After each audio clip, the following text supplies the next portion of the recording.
The battle for souls is not only in the heart, it's also in the mind. And truth, when people understand it, changes things. In the 20th century, there was a very intentional move away from Aquinas to say, hey, we got to do something new. And I think that's produced kind of a crisis in Catholic education, in catechesis and sacramental formation, a crisis in preaching. I would point out that Aquinas has been declared by the church to be the common doctor or the universal doctor, sort of a reference point that is a really important one that can be for the whole church. People are looking for something that has substance. Yeah. They're also looking for something that is authentic. Yeah, when you don't dumb the faith down intellectually or liturgically, that's when people start coming. Thank you so much for watching Pints with Aquinas. Before we get into the interview, I'd like to ask you to please consider subscribing. Over 58% of people who watch this show regularly are still not subscribed, so please do it. It's a quick, free, easy way to support the channel. We really appreciate it. What is the weirdest question or most bizarre reaction you've had from somebody who has saw you wearing that? Oh, I did a wedding in Manhattan Beach, California. And I was going to the rehearsal dinner, so I parked my car around the corner from the restaurant. I was kind of walking down the block, and this surfer passed me. I mean, there are real surfer dudes in Manhattan Beach. And he goes, "Dude, awesome costume." And I said, "Well, actually, I'm a Catholic priest." And he was like, "Oh, man, I'm so sorry, so sorry." It was really heartfelt. It was very touching. Yeah. Oh, that's good. So I feel like I get that kind of reaction a lot. No one has asked about the clan? No, not really. We've had, I've been with people who, like my parents, walking around with my parents. And then my dad, kind of said to me, "Do you realize, after you walk by, how many people are looking at you? It's something that I don't see because they're waiting until I'm past them." Yeah. But, I just have gotten so used to it that I don't really notice anymore. Were your parents faithful Catholics when you became a priest? They were, yeah. I grew up in a good Catholic family. The reason I ask is I think if I became a Dominican or a Franciscan and went back home to my small town in Australia, I think that my mum or dad probably would have said, "Look, I don't mean to be offensive, but do you have to wear that around town?" But that might be because we grew up in a small country town. I don't know. Well, I think, when I started, it was something that my parents weren't sure about, especially I think my mom, it took a little more getting used to the idea. Yeah. My dad had thought about becoming a Franciscan. Oh, okay. When he was a kid. He went to a Franciscan high school. So it wasn't as, foreign an idea, I think, to him. But they live in a small town now. And when we go to the grocery store, they love it because people remember me from the last time I was there. And, it's a small town, so people kind of know who you are. And I celebrate Mass at the local parish and that kind of thing. If you were kicked out of the Dominicans tomorrow, but you had to, join another religious community, who would it be and why? Oh, gosh, that is a hard question. I thought about, probably some kind of monastic community. I'd always been attracted to the Benedictines, and I love going to visit Benedictine monasteries and staying with them. But, it would be one of the things that I noticed, before I became a Dominican, I was visiting different religious communities, and I visited a number of Benedictine monasteries, and I always asked them, "Oh, where do you send your guys to go study for the priesthood? Where do you do your theological studies?" And they would tell me, and I'd be like, "Yeah, I could see myself joining this monastery if they sent me to study there." And I realized after a while, actually, I really want to go study theology. I really want to be in the world of the intellectual life of the church.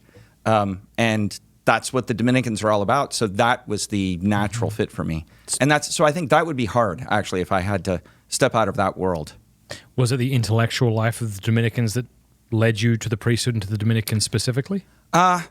Well, not exactly. Yes, in part, I think. The first desire that I had to become a Dominican was, to be a preacher. It was the order of preachers. It was St. Dominic who inspired me.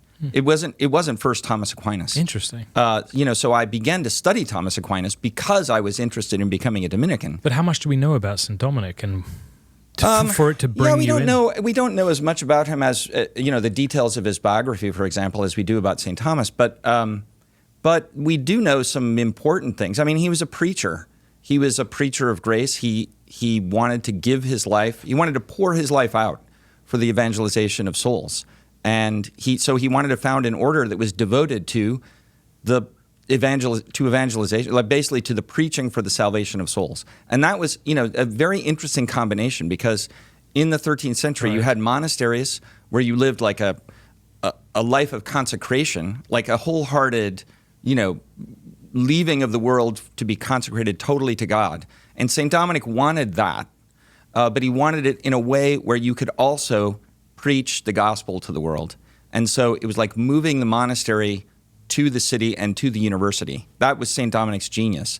And that was really attractive to me, because I was attracted to that monastic life, but I was also attracted to like not like the intellectual life in a kind of dry and academic way, but like to the fact that you can change the world, you can change people's lives through the mind. The battle for souls is not only in the heart, it's also in the mind. And truth, when people understand it, changes things powerfully. And who really spoke to me very strongly about this was John Paul II. I mean, John Paul II was like the figure who first kind of spoke to my heart about the priesthood. It was reading, what it was? It was reading his encyclical Veritatis Splendor, the splendor of truth. That was the first serious moment as an adult when I thought, maybe God is calling me to the priesthood. I discarded that idea. I was like, I'm not, move on, think about something else.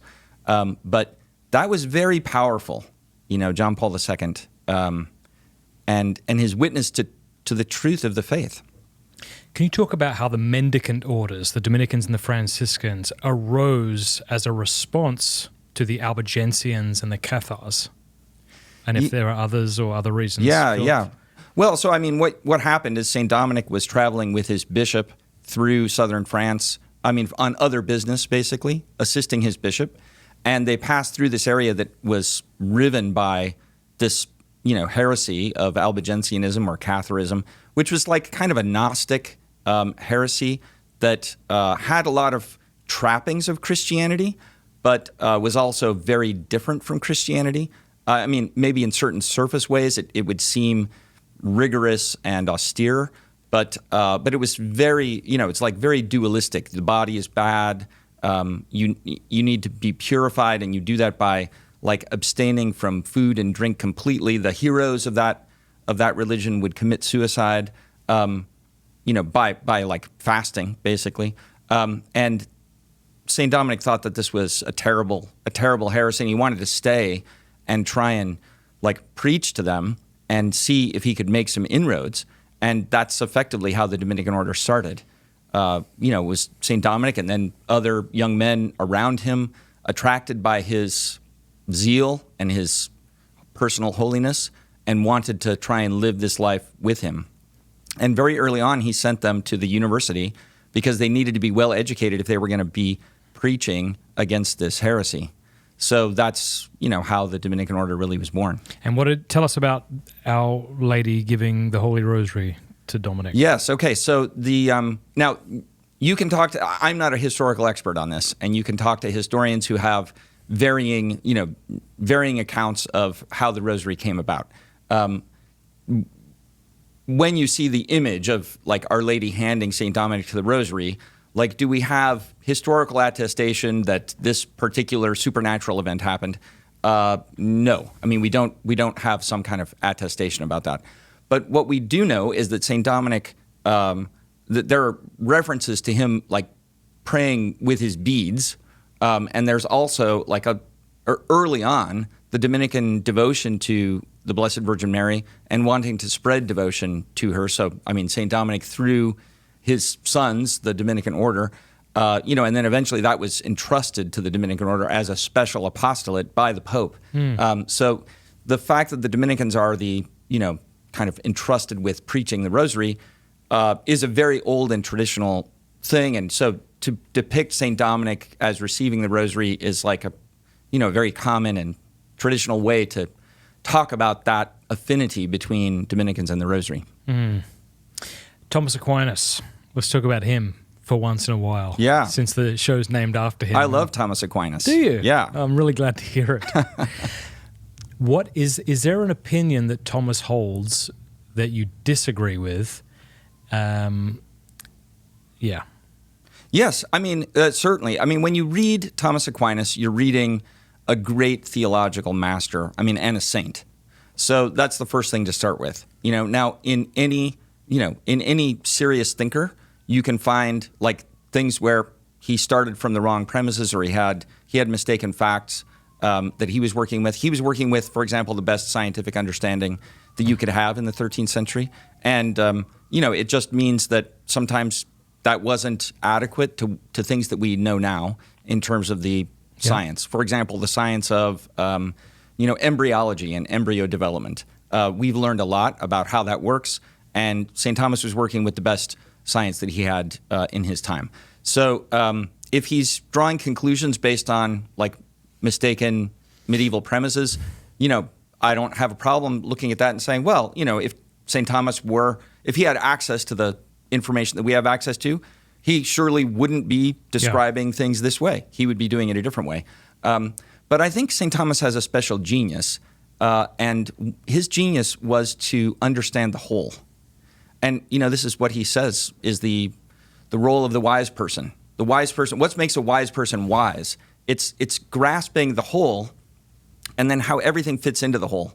So Aquinas had an amazing capacity. I think this is his true genius. Not so much to be super original in all the things that he says. In fact, a lot of the things that he says are not as original as you might think. He's getting them from other places. But he understood like the whole of Christian theology and like with all of philosophy. And he could then encounter some new ideas and see how they can be like adapted and fit into the whole in a way that made him a master of synthesis. And that's why his great work, which is the Summa Theologiae, is a work of summary and synthesis. That's what makes it so great. So like if you go through the whole Summa, which is a big job, but if you go through the whole Summa, you do cover the whole of theology. And, he was able to do that in the 13th century in a way that today is very, very difficult to do. Because all of our academic disciplines have become so segmented and specialized. Yeah. But he was able to do everything. So that he gets a few things wrong is not a big deal because the big picture is profoundly right. Yeah, it would be weirder if you expected a saint to get everything right. A saint is a declaration by the church that an individual is in heaven, not that they were inerrant. That's right. Now, at the same time, I would point out that Aquinas has been declared by the church to be the common doctor or the universal doctor, like sort of a reference point that is a really important one that can be for the whole church. And I think that's important. And, I'm the director of the Thomistic Institute.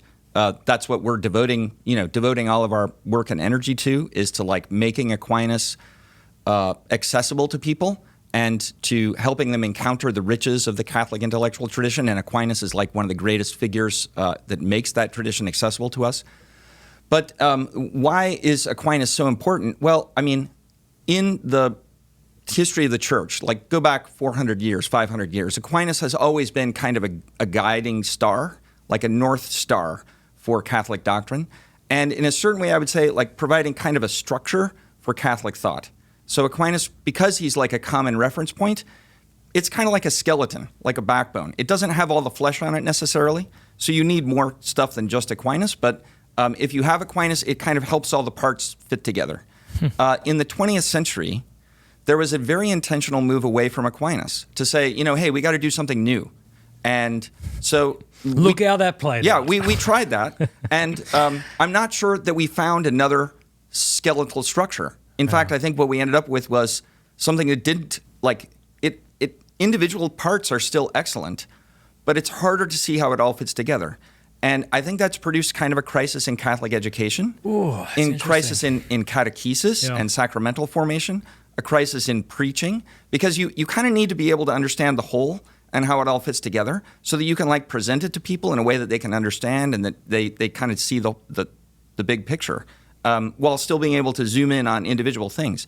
So I think that's part of the mission of the Thomistic Institute, is to try and like say, hey guys, Aquinas is really important.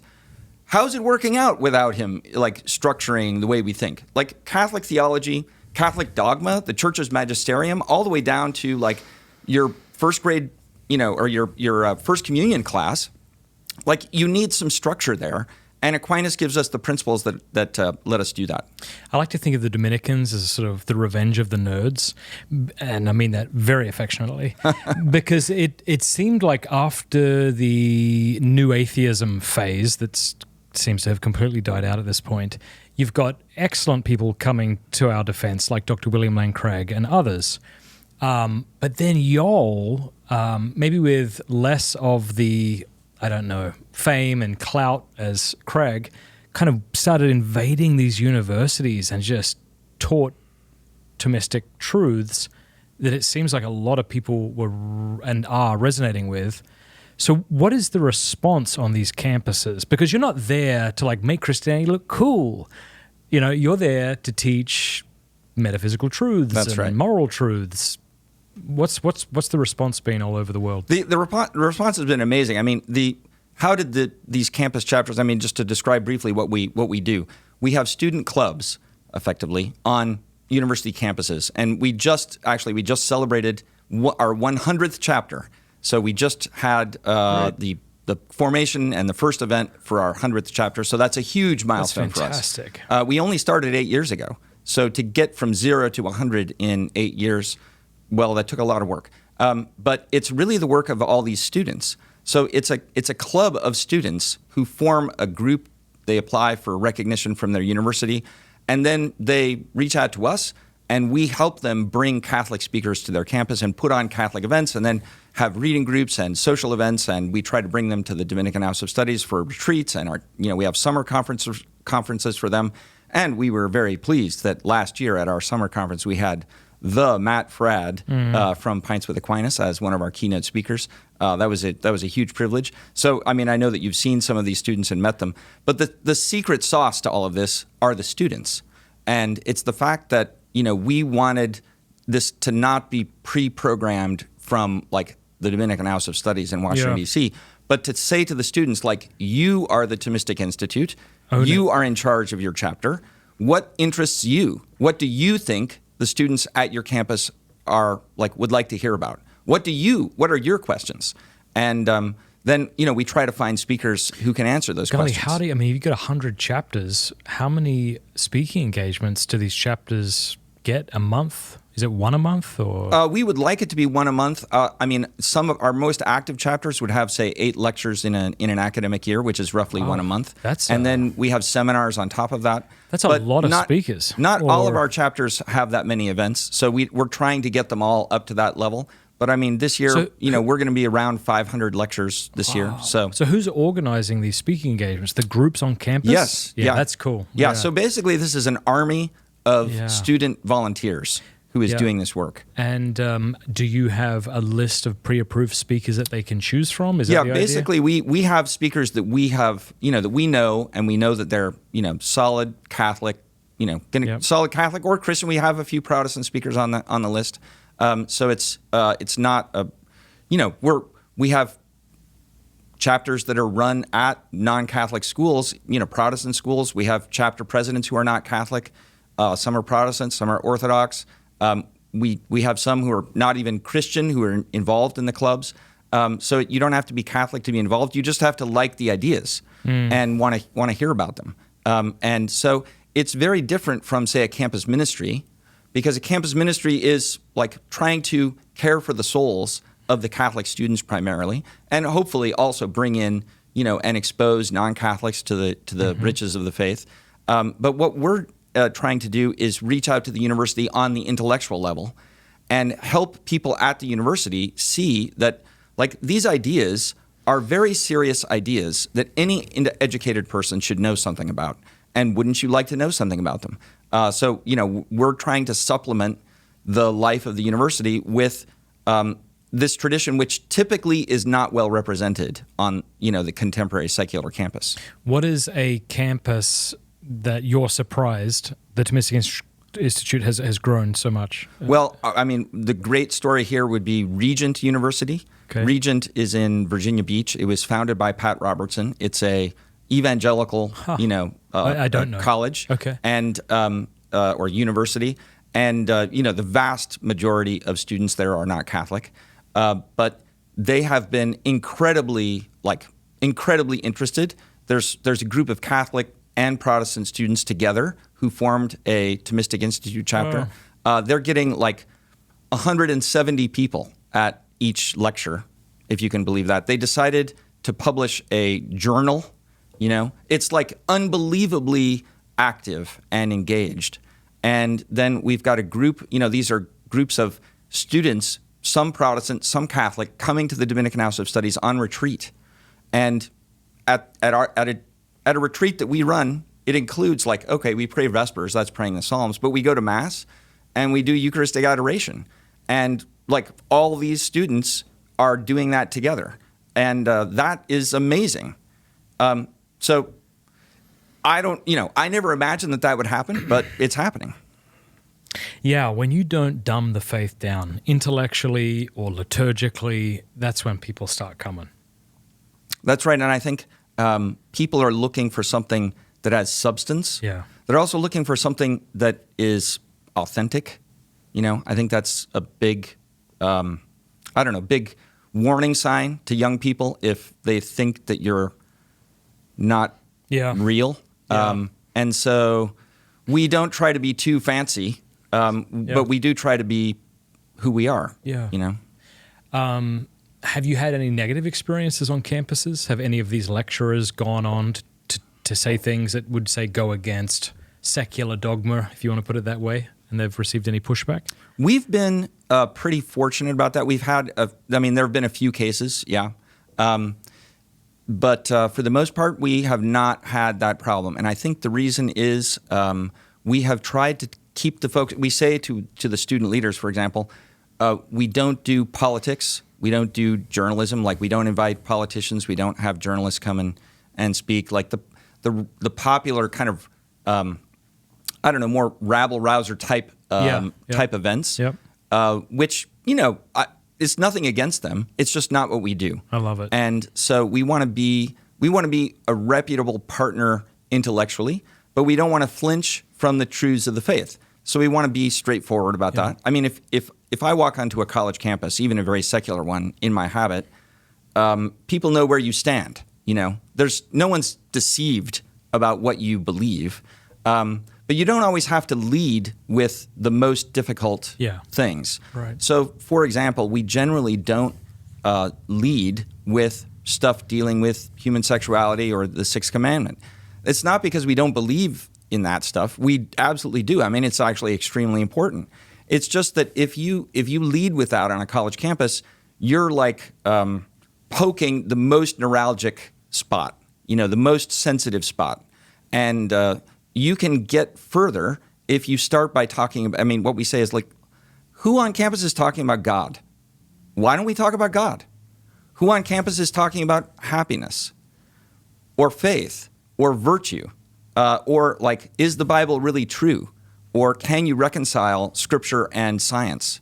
These are really important questions. They're super interesting questions. People are really interested in them. And if you get off on a political theme or something that is the hottest debate of the day on campus, you may not ever get to the stuff that you really want to talk about. That's good advice for one-on-one evangelization as well, right? Prudence, that virtue which helps us act in accord with right reason, should help us as we evangelize our mother-in-law or our brother who might be away from the church. And you can be kind of morally certain that if I bring this particular topic up right now, it'll just make her or him angry. And okay, what's the good in that? You get to feel like you said the truth even though they didn't want to hear it. Yeah, but the goal is to help them hear it. And so you're kind of getting in the way. That's right. This is good pastoral sense, having good pastoral sense. You want to say the truth and you don't want to back off. You don't want to be afraid of saying the truth or pretend like you don't believe it. That would not be truthful, and it wouldn't really be helping the person you're talking to. but you don't have to start with the most difficult point. Yeah. And you have to build a rapport and a kind of a relationship of intellectual communion and even trust. You know. Yeah. So if you become a responsible partner in an argument or a dialogue, then you can eventually get to the more difficult things. I mean, the goal is not to never get there. Yeah. It's just you don't necessarily start there. Yeah, no, that makes sense. Did you find that when y'all began 8 years ago, you said, were you getting a lot more requests to speak on arguments for the existence of God, whereas today something else is being requested more? Yeah, I mean, we initially started with like let's just do Aquinas 101. Let's just like introduce the thought of Aquinas. But what we discovered is that people were also very interested in like the science and faith kind of topics, very, very interesting. Other things like neuroscience and the soul, or neuroscience and virtue. These are really interesting topics to people. I want to tell you about some amazing coffee we were sent recently. It was from 7 Weeks Coffee, which is America's pro-life coffee company. They are on a mission to fund the pro-life movement, 1 cup of coffee at a time. The reason they're called 7 Weeks Coffee is because it's at 7 weeks that a baby is the size of a coffee bean. And it's the same time a heartbeat is clearly detected on an ultrasound. They donate 10% of every sale to support pregnancy care centers across the country, and they've raised over $900,000 for these centers and have saved thousands of lives. Now, let me tell you about the coffee, because, it's one thing to have a great mission, but is the coffee any good? And I can assure you that it is excellent. I had a cup this morning. My wife and I both love it. It's mold-free, pesticide-free, shade-grown, low acid. It's organically farmed. It truly checks all the boxes. So go to 7weekscoffee.com and save 15% forever when you subscribe. Plus, exclusively for my listeners, use the promo code MATT for an extra 10% off your first order. That's a 25% total savings on your first order plus your free gift. Remember, your order will directly help support a network of over 1,000 pro-life organizations across the U.S. 7weekscoffee.com. Things that have to do with literature and the faith, also Catholic spirituality. Maybe you could have predicted that. But if you look at our most requested talks, like the neuroscience talks are among the most requested. Why is that? Well, I think it's because it's a question that people have. It's a discipline that's growing a lot. A lot of students are interested in it. It seems like if you want to go full into neuroscience, you have to give up on the idea that you have a soul, or that you're really free, or that you you're not determined by your brain states or something like that. So that's interesting. Thomas Aquinas and happiness. I taught a little bit on this in Austria last year. I got to read his commentary on the Beatitudes. It was glorious. And then, of course, what he has to say about those different things we turn to make us happy that can't work. Aristotle and Aquinas, what is happiness? Yeah, well, happiness is like achieving what you desire, like reaching what you desire in a certain way. So it's related to our desires. This is, Aristotle would say, like, if you are still hungering for something that you don't have, are you perfectly happy? Mm-hmm. And the answer is, well, no, you're still missing something. So what would it mean for you to be like completely fulfilled? And that also has an aspect of like perfection.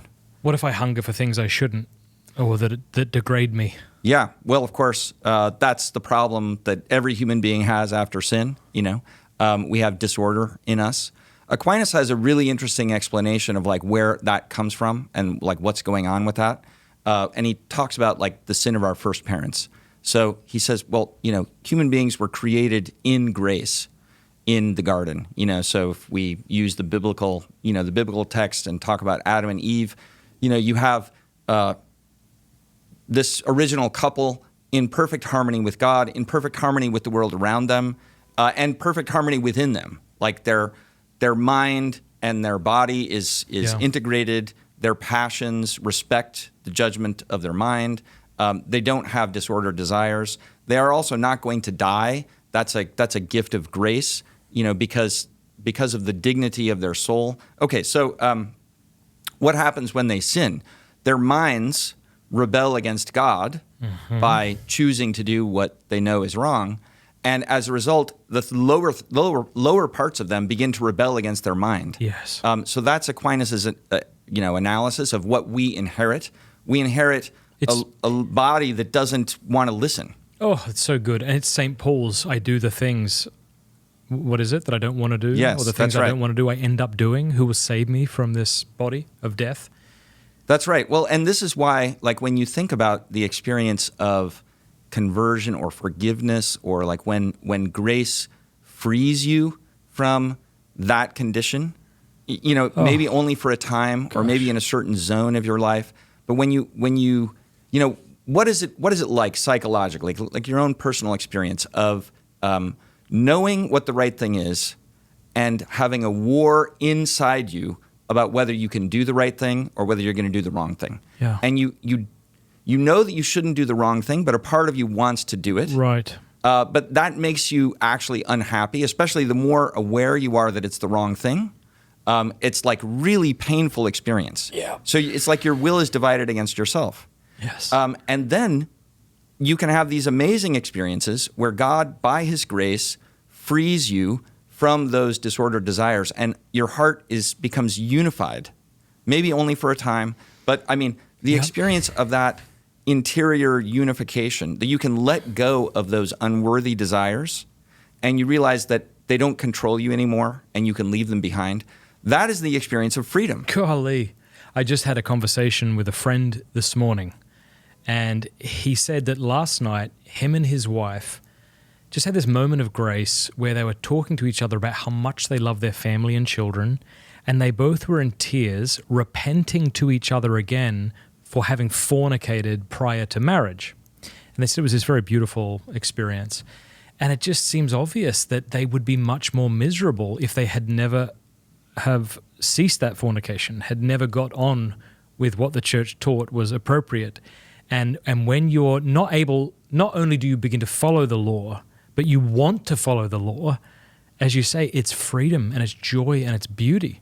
So what seemed so unattractive to Matt Fradd when I was 15 years old and just wanted to fornicate and look at porn and smoke drugs, I don't know what I wanted to do, all sorts of things, lie and deceive people and things like that.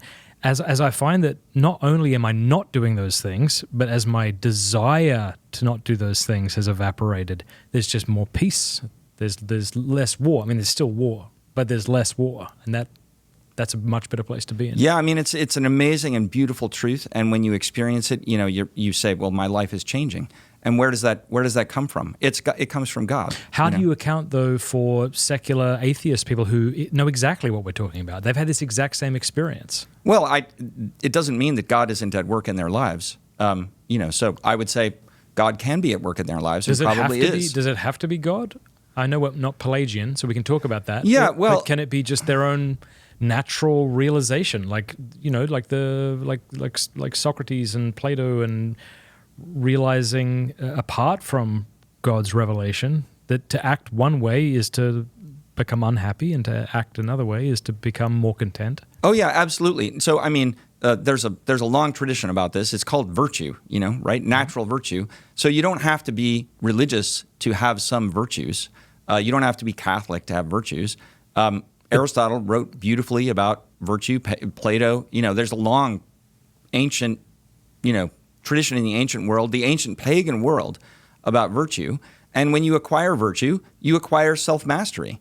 So, and that it orders you to your natural happiness. So like you can acquire temperance so that you can regulate your appetites for food and for pleasure and for sex and all of those other things. Like you can do that. It's hard to do without the help of grace, and it requires like good beginnings and a lot of care and a lot of like moral formation and moral effort. But you can really make progress. So you can make progress without God's grace in growing in virtue. Yeah, I think that's definitely true. What would you not be able to achieve without God's grace? You would not be able to order yourself back to God as an adopted son or daughter. So we can achieve human good things without grace. This is actually, Aquinas has a famous article in the Summa where he asks, can someone without grace do any good? And you might be kind of tempted to say, no, you can't do any good at all without grace, and without, like, you're just totally a sinner, and everything you do is nothing but sin. And that actually is kind of like a hard Augustinian position. Also, like, often you hear that from some Protestant, some Protestant approaches. It's like total depravity. Right. Human nature is so depraved, you can't do anything at all that's good. But Aquinas is more balanced than that. And he says, no, you can do some good. You cannot do something that is making you, like, on the way to heaven, but you can do lots of humanly good things. You can build a business and feed your family and acquire the virtue of natural justice and natural temperance. Be courageous in battle. You battle. can be courageous in battle. You can do all kinds of good things. Like, you can acquire human prudence. You can you can be a friend.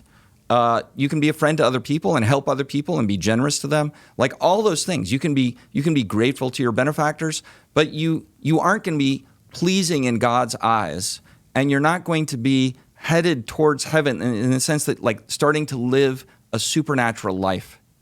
What's the phenomenological experience of living the supernatural life? Because we all know that there are atheists who seem to be more in control of their passions than Catholics. Yeah. So is that like a felt experience that Christians have as they receive the grace of God, or what? That's a great question, because the answer is, there's not any guarantee that you'll feel it.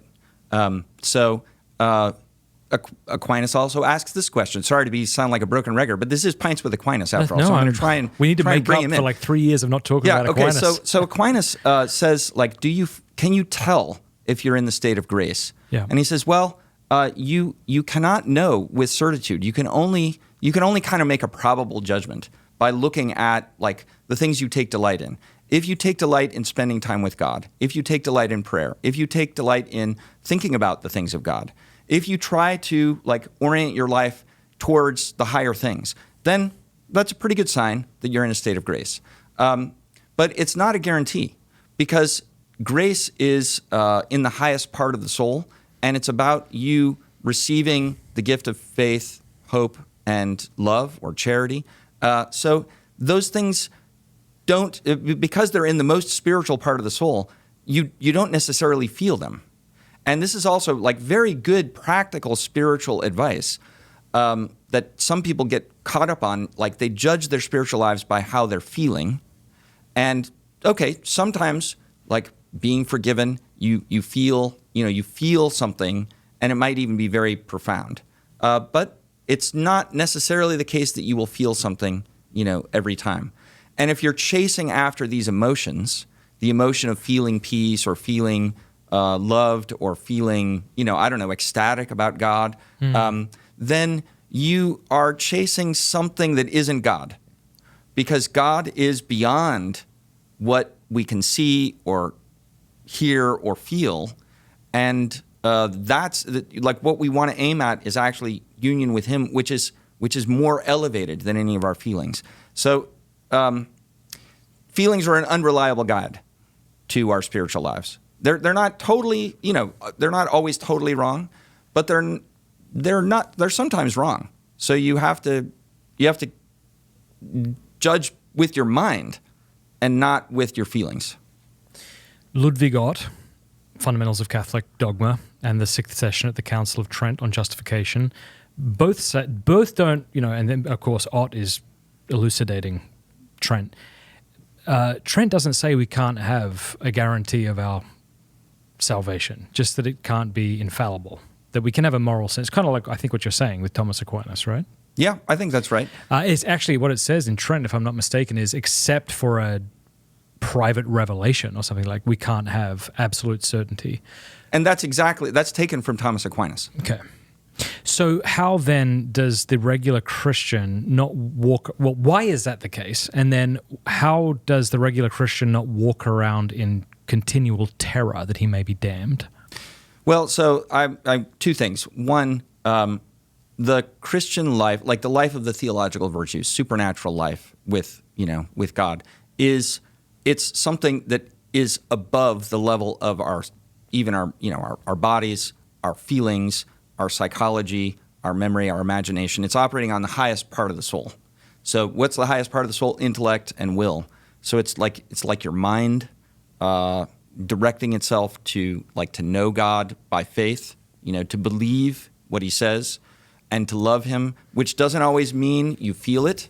And this is also true about human relationships. Mm-hmm. Human relationships I think that's not a bad analogy to say okay, you've been dating someone for a long time. Maybe you're married to someone, and do you say, well, I don't feel it today, therefore I'm not in love, or therefore our love has died? Well, that would be a huge mistake, because what is the highest form of love is an act of your will. It's a spiritual act of your will, which is not necessarily connected to your emotions. And sometimes when your emotions are not there, you have to say, I'm not listening to my emotions right now.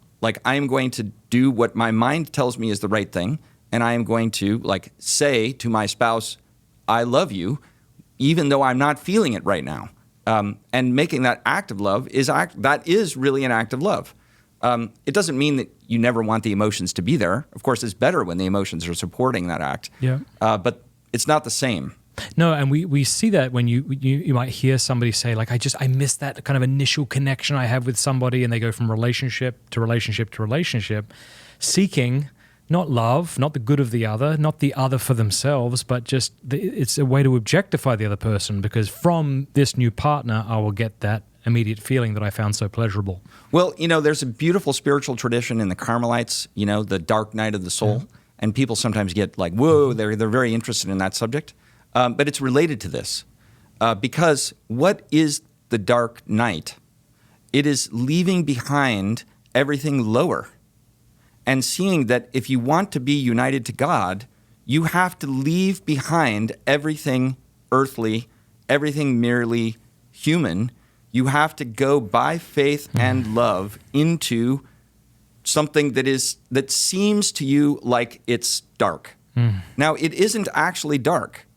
But it's dark to us because of our weakness, and because we're operating usually on such a low level that it feels like we're leaving behind everything that is familiar to us, all those emotional and psychological supports.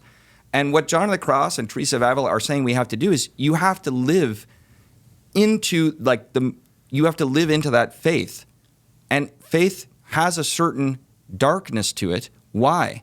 Not because it's dark of itself, but because it goes beyond what our minds are used to seeing. Our minds like to see through our bodily senses. You cannot access God that way. You have to access God by something higher. So he gives you the light of faith. It is really it's a brilliantly intelligible light, but it can seem dark to us because our minds are used to getting more traction on things through our senses and through the normal, ratiocination, the normal workings of our mind. But when you're operating on the highest level of faith, you don't always have that. You just have to believe what God is speaking to you. And that can be hard. But that is, in fact, I think, what they're describing. I'm thinking of that line from John of the Cross. I forget the poem. He who is sick with love, whom God himself has touched, finds his taste so change that they fade away, like a fevered man who loathes any food he sees and desires I know not what, which is so gladly found. Exactly. Nada, no sonata. That's right. So it's not, John of the Cross, Teresa of Avila, they are profoundly Thomistic, actually. They were formed in Thomas Aquinas. Now, it's done in a more poetic way and with a lot of spiritual sensitivity. And so there's they're using these... They're like the melancholic nerds. Yeah, well, that's right. But they are expressing something profoundly true, and it's related to the fact that God is so much higher than we are. And so in order to approach God, we have to go through a process of serious purification. Yeah. And that purification can feel like you're leaving behind everything that is familiar and you're going into the darkness. But in fact, once you get there, it is not dark. It is actually brilliantly alive and light. And this is the union that they talk about. The goal is not to just go into the darkness. The goal is to leave behind everything that is unworthy so that you can have that union with God who is perfect. Just like the goal of fasting isn't starvation, but feasting. That's right. Yeah. All right. I began by asking you, and I think you began to answer it, but I want you to take another swing at it because I'm still not clear on this. why can't a Christian have certitude of whether or not he's in the state of grace? And if he cannot have that, why shouldn't every Christian walk around in constant terror of hell? So when Aquinas answers this question, and I would love to pull out the text and we could go through it together. But I have the Summa here. Okay, well, if you want to do that, you just let me know. Okay. The text actually makes the very point we were just talking about, which is it has to do with the fact that God is so much higher than us. And so our union with God is not something that our minds have direct visual access to. So you only can entrust yourself to God. And it's something that is not directly in your control. So this is the virtue of hope. The virtue of hope is to hear God's promise to you and to believe it and trust in it. So believing it is faith. Trusting in it is with, an act of will to entrust yourself to God and trust his promises because he is good. And so do you have it yourself? Like, do you see it? No, you don't see it, but you believe it and you trust it, which is to hope in God.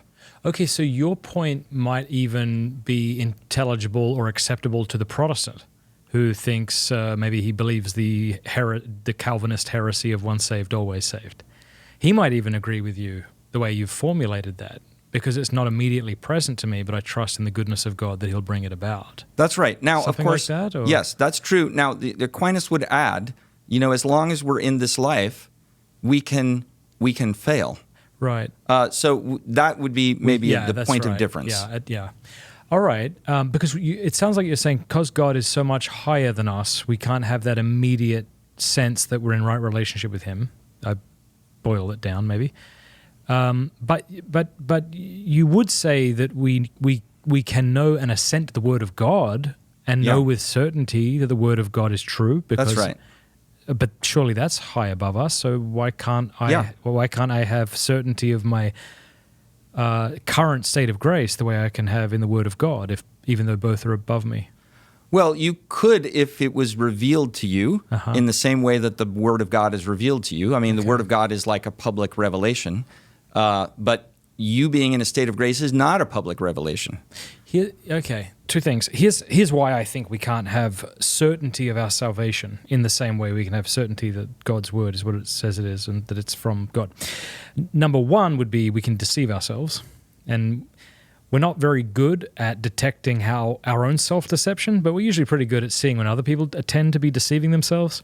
Like I think a lot of us have had an experience where we've met someone who claims to be a Christian, but they act in a way that seems contrary to the law of God, and we wonder how it is they don't seem to see that, okay? Secondly, because we can apostatize and we can reject God's gift of salvation. Is there another reason? That seems to be the only two reasons I can think of that we can't have certainty that we're in a state of grace. Well, I think because baptism certainly brings us into a salvific relationship with Christ. So that's right. I mean, so Aquinas thinks that you have a probable knowledge that that you're in a state of grace, and it can be pretty strong judgment, but it's not the same as certitude, which you would have like by a scientific demonstration, for example, like a logical proof. Okay. So you can be more and more confident of it as your life goes on, and as you see those probable signs like adding up. But I think what he's saying is that to know that you're in a state of grace requires you to like have more access to like the fact that like God is dwelling in your soul than we're capable of having. Yeah, all right. That makes sense to me. And yet it seems to me that, I've read Thomas on confession, and he seems to say that if you confess, you obviously need to bring everything. I think he uses the analogy of a sick patient revealing himself to the doctor.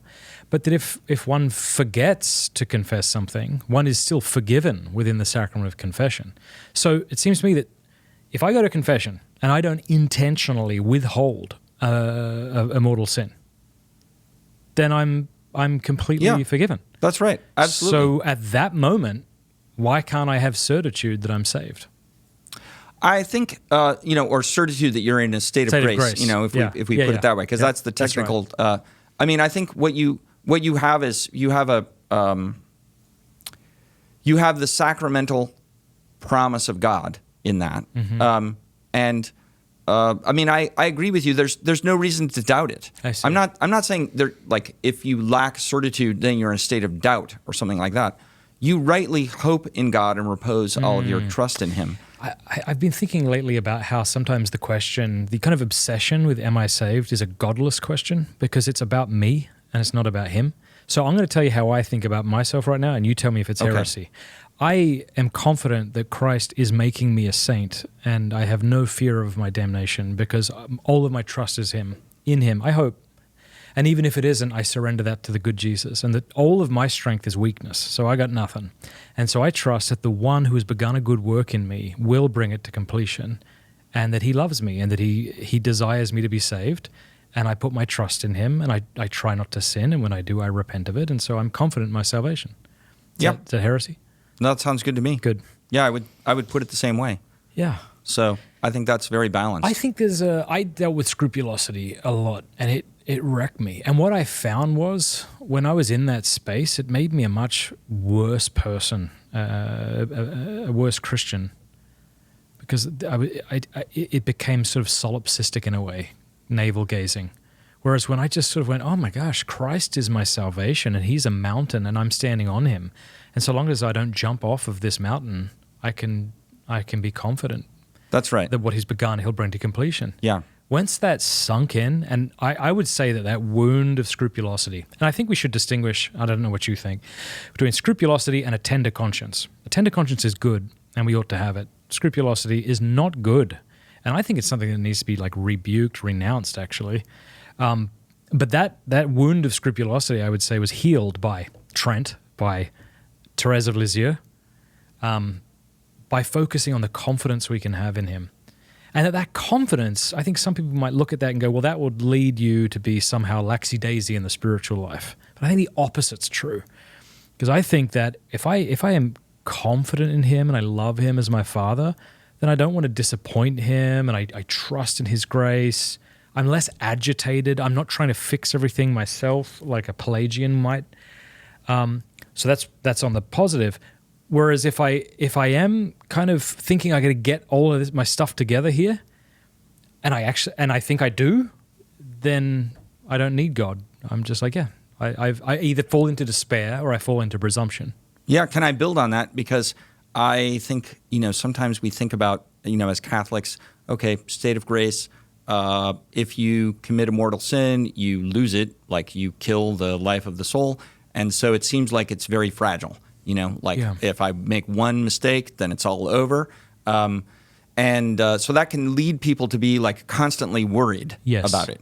And okay, there's a truth there that if you commit a mortal sin, you do lose the grace of the soul. But at the same time, grace is very powerful. It is not like a hothouse flower that has to be like protected and kept in the greenhouse all the time. It is actually meant to grow into a massive oak tree, right? So it's like really, really strong, and it can completely change your life and give you a capacity to go upwards that you would never have had before, that you never imagined you could have. And so it can, like, when it really gets rooted in you and grows, it's super powerful. So if you begin living in that life of grace and you're going from good to better, the longer you persevere in that grace, it's not a guarantee that you will never fall, because as long as we're in this life, we can turn away from God, because that's just, the possibility of, it's like the awful possibility of this life that we can refuse. But at the same time, it's less and less intelligible that you would ever do that. Like, it makes less and less sense when you have started to live your life towards God in a way that, like, more and more of your life is focused on Him, and like you're living your life more deeply in the sacraments and more deeply in the life of the church, and it becomes the kind of thing that you're less and less likely to betray. Much in the same way, I think that like the love for a friend can grow, and then like the idea that I would betray my friend is like Yeah. Like, what are you talking about? I would never do that to him. I would never want to hurt him. Right. That's good. I like that. And yet certain grave sins can almost feel reactionary. Like I was speaking to someone recently and they had been free of looking at pornography and self-abuse for, I think they said a year, and then they screwed up. And he went to confession and, was desperately trying to rack his brain as to what this could mean and where this came from. And the priest said to him, don't worry, we are idiots who are easily distracted. That's all. That's enough. Just repent. And I thought that was good advice. But so I guess to use that analogy, like with the friend, what would I do to betray my friend? So it's like, according to church teaching, it's a grave sin to commit a sexual sin. But that's actually kind of easy and it can feel kind of impulsive. That's different to say apostasy. Because that would seem to me to be... Yeah, apostasy is more grave. It's more spiritual. Right. Because it would seem to me like betraying your friend and apostasy are more analogous than betraying your friend and committing self-abuse because you attempted and didn't think it through and here you go. The analogy to friendship with the self-abuse, again, provided it was spontaneous or somewhat like that, would be more like accidentally speaking ill of your friend to someone else. Yeah, or I don't know. I mean, if you want to use an example of like a bodily appetite, it's like, your birthday cake is in the fridge, and I'm like, I just can't resist. I'm gonna eat his cake. Yeah. Then you're like, oh man, why did I do that? I shouldn't have done that. Yeah. Like that was selfish of me. That's good. And I wasn't thinking of him. I was hungry. I was stupid. Yeah. But so I think maybe there's some kind of analogy there with what we're talking about. Because the spiritual sin of malice is much worse. Yeah, I want to make it clear that I'm not trying to downplay the seriousness of sexual sin. I'm just saying that it is a bodily sin, like the cake analogy. But it holds a lot more shame for people. Why is that? Well, when Aquinas talks about that, he says because it's very, it's like the lowest part of us. It's closer to the animals. Oh, wow. So we become like a beast. We're becoming more animal-like. Interesting. And that is shameful for us because we know that we should be more than that. And then conversely, we tend to take pride in our spiritual sins. Yeah. Like we can become puffed up as we become more envious and arrogant. And I think it's actually really helpful to think about the fact that we are rational animals. We are animals. We actually are animals. So we have a lot in common with animals. That's great, actually. And that's really freeing. So, like you look at, I don't know, how do dogs behave with each other in a pack, or, like gorillas behave with each other, and they're like thumping their chest, and, and we do things like that all the time. And so it's not always like the highest part of us that's doing those things. It's like kind of animal behavior. But the goal is for us to like regulate our animal lives with our minds, which are the highest part of us. And that's what sin makes very difficult, because our animal lives are very disordered and they often take over. So we like growing in the ability of your mind to govern your animal life is really good. And that comes out especially in lust. But it's true in lots of other areas too. It can be pride. I mean, you think about human relationships and like, oh, listen, I really want to be the top dog. I want to be the most important person in the room. Yep. Like when I walk, like you need to get out of my way. Yep. And that's animal dominant behavior. And it's not what we're made for. I remember the one takeaway I have from Interior Castle was humility, heaven. Not humility, hell. Like that humility is everything. Yeah. Okay, I can know whether I'm committing, self-abuse. I can know that. Can I know if I'm humble? And how do we strive to grow in humility? What does that fight even look like? Because I could see myself congratulating myself for what a humble thing it is I just did and then spoiling it all. Yeah, of course. Well, there's the famous line, I think it's from Augustine, that, pride is this unique vice that even our, spiritually good acts can be the reason that we become prideful, So it's like it can poison everything. Yeah. So, yeah, that's really hard. We are not naturally humble. because of the effects of original sin in us. So it requires a constant, it's a constant struggle. But humility is also honesty. I mean, Aquinas talks about it that way.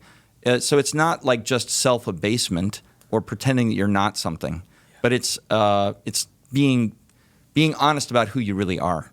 And I think this is where like the Carmelites have very beautiful advice about like standing before God. Also, Catherine of Siena.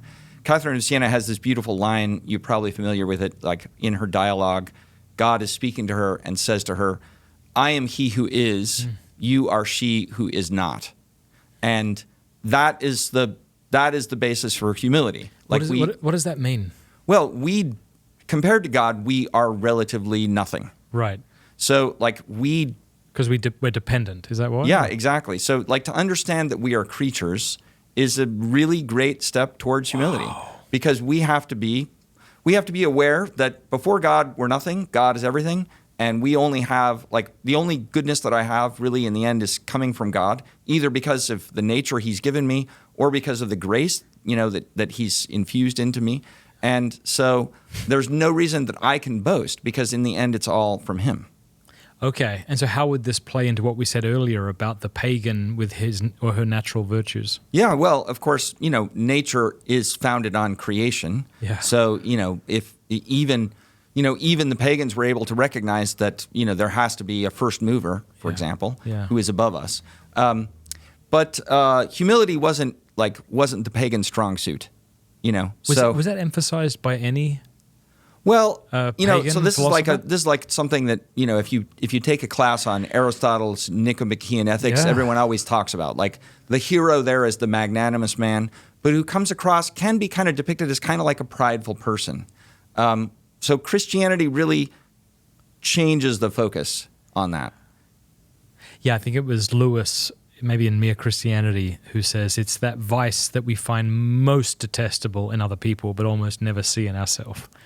Yeah, that's right. You meet someone who's arrogant, they're way more disgusting or off-putting to you than if they were maybe lustful or greedy or avarice or something like that. You wouldn't appreciate those things. But if someone's prideful, I mean, part of that might be because it gets in the way of my own ego and it's kind of crowding me out, and I don't appreciate that. But part of it is just it's very, ugly things are unnatural.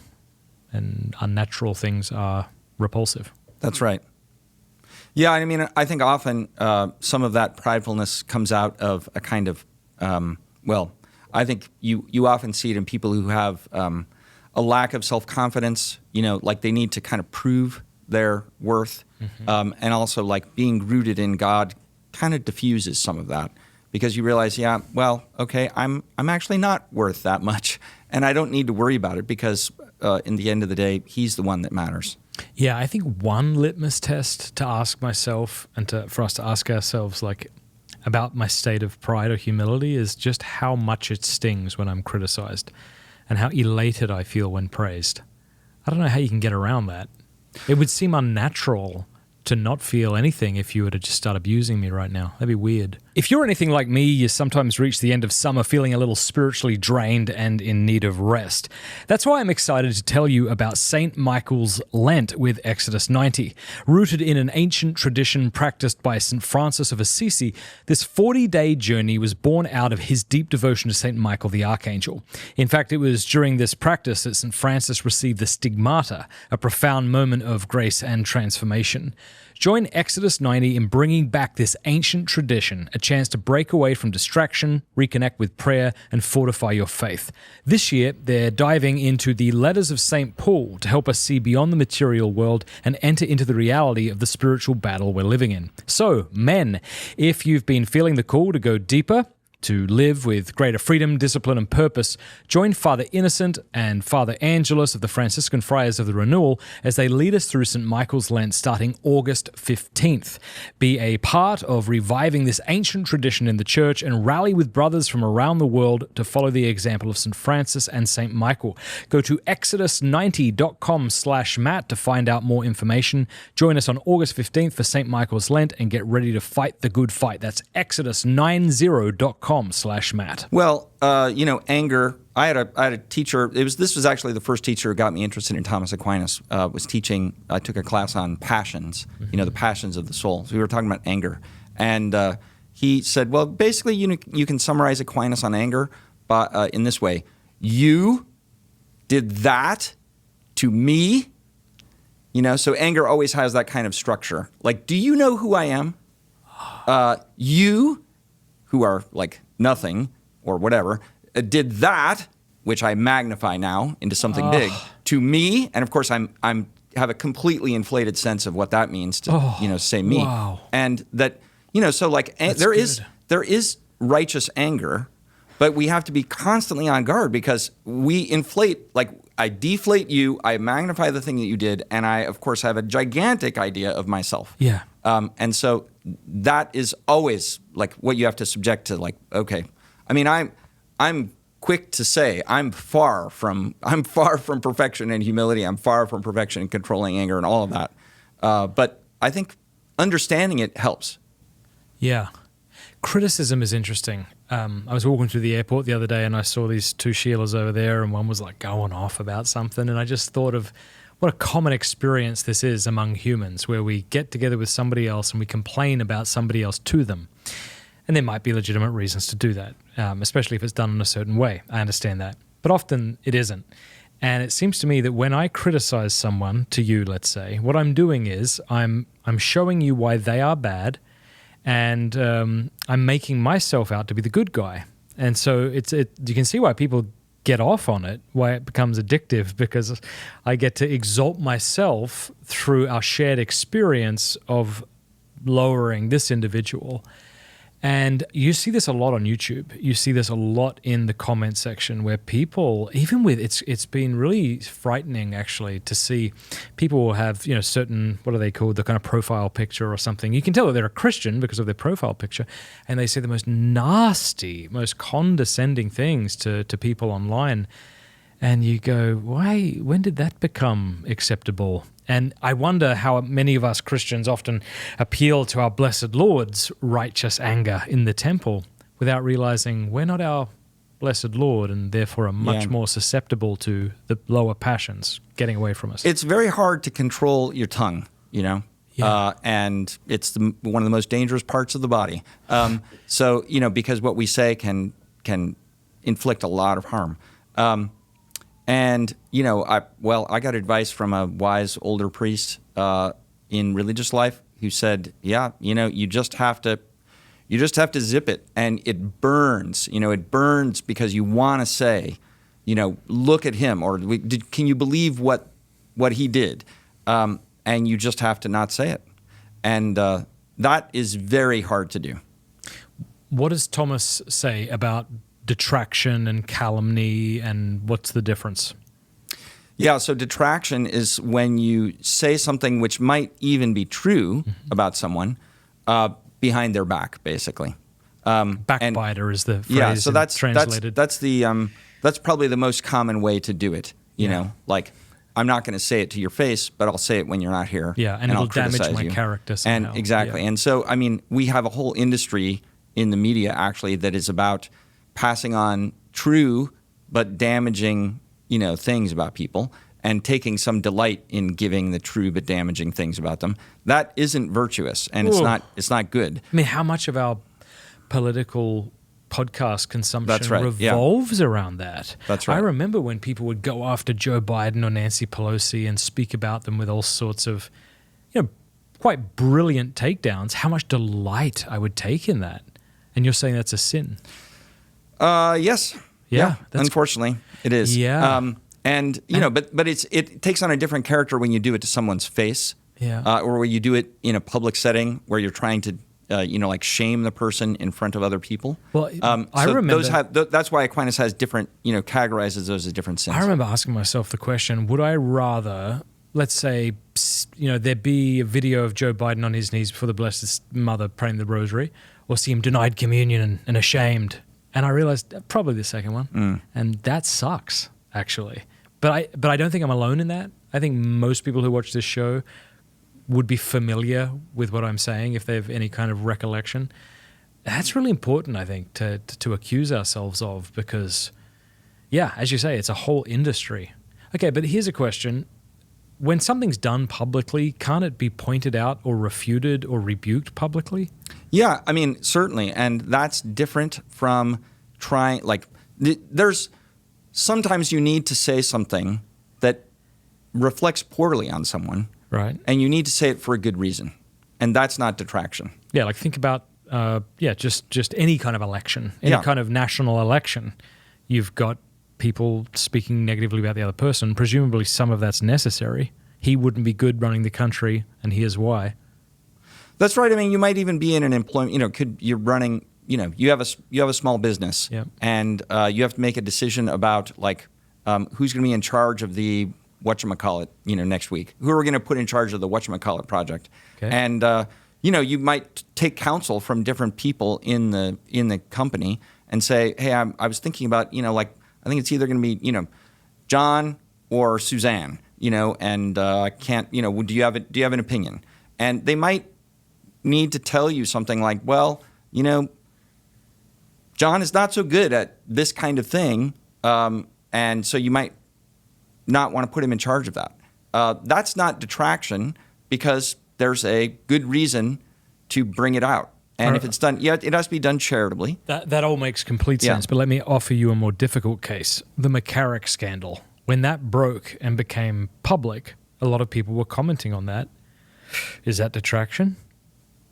Once it becomes public, I think then, you need to say something about it. And, because it seems to me that Catholics should be seen denouncing as evil these things that have come to light. Yeah, absolutely. It would be weird if Catholics were like, no, don't want to do that. That's detraction. That would seem like we're just circling the wagons and trying to protect the church from looking bad. That's right. So, if someone is, it doesn't have to be the McCarrick case. It could be anybody who's committing a crime or is harming other people. Like, you need to take action to stop that. It doesn't always follow that you do a press release that you've done that. And that's one of the, I think there has been, some people in the church were like, well, how do we want to handle this? Do we handle it by putting out a press release? And certain people may be so high profile that, yes, you do have to, it's a public scandal. It has to be addressed publicly. But yeah, those are difficult and sensitive judgments that have to be made in in an individual case, because in general, you wouldn't publicize something just to make somebody look bad. We are in the habit of doing that in our in our culture. Like, it's called the perp walk for the police. Where they arrest somebody and they put him in handcuffs and they walk him into the courthouse. From the police station into the courthouse. Which is just a way, if you're a prosecutor, of making him look bad in the public eye and kind of humiliating him, even though he's not yet convicted of the crime. And so, if you're just trying to do that, you're just trying to take him down a notch in the public eye. Well, if that's not called for by the virtue of justice, then maybe that's not such a good thing to do. But we don't want to get into a position where we're saying, oh, we have to treat criminals with kid gloves. They're doing something terrible. They need to be punished. They should be punished. And so there's nothing wrong with punishing them.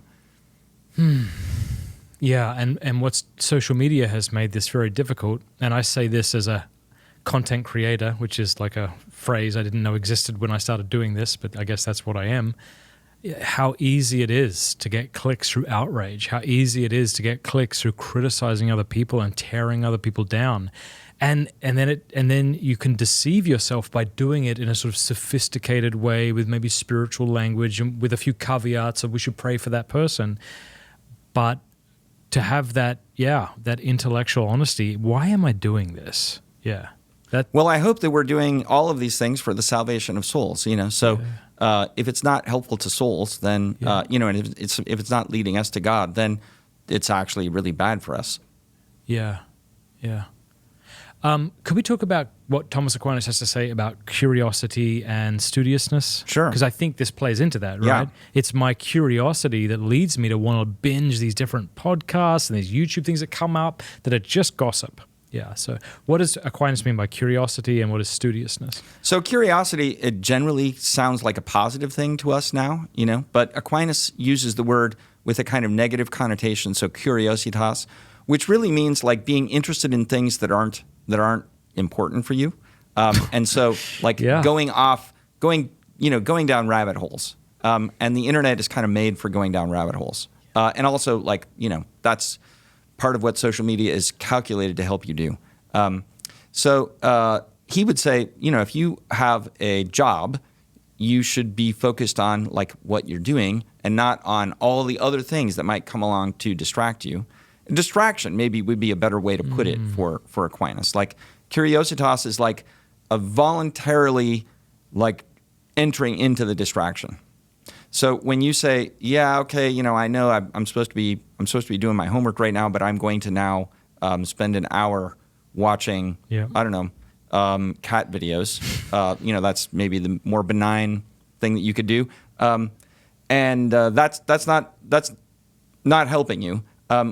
Okay, if you do it once and you're like, okay, I gotta refocus. Not necessarily the vice of curiositas yet, but when you habitually indulge in that distraction, then that's exactly what Aquinas means by curiositas, I think. Right. I mean, that's good. I think that's good because it's wanting information that I don't need, or what is it? Is wanting too much of information I don't need, or wanting it in the wrong way or something. I suppose this is different to the distraction we would think of when we think of dissociation. I'm thinking of Joseph Pieper's excellent book. By the way, the best book I've read on Thomas Aquinas was Joseph Pieper's book on Thomas Aquinas. I mean, the best introduction. Yeah. That's what I'd recommend to people. But his book on leisure is really interesting, right? Yeah. Leisure is that which recreates us.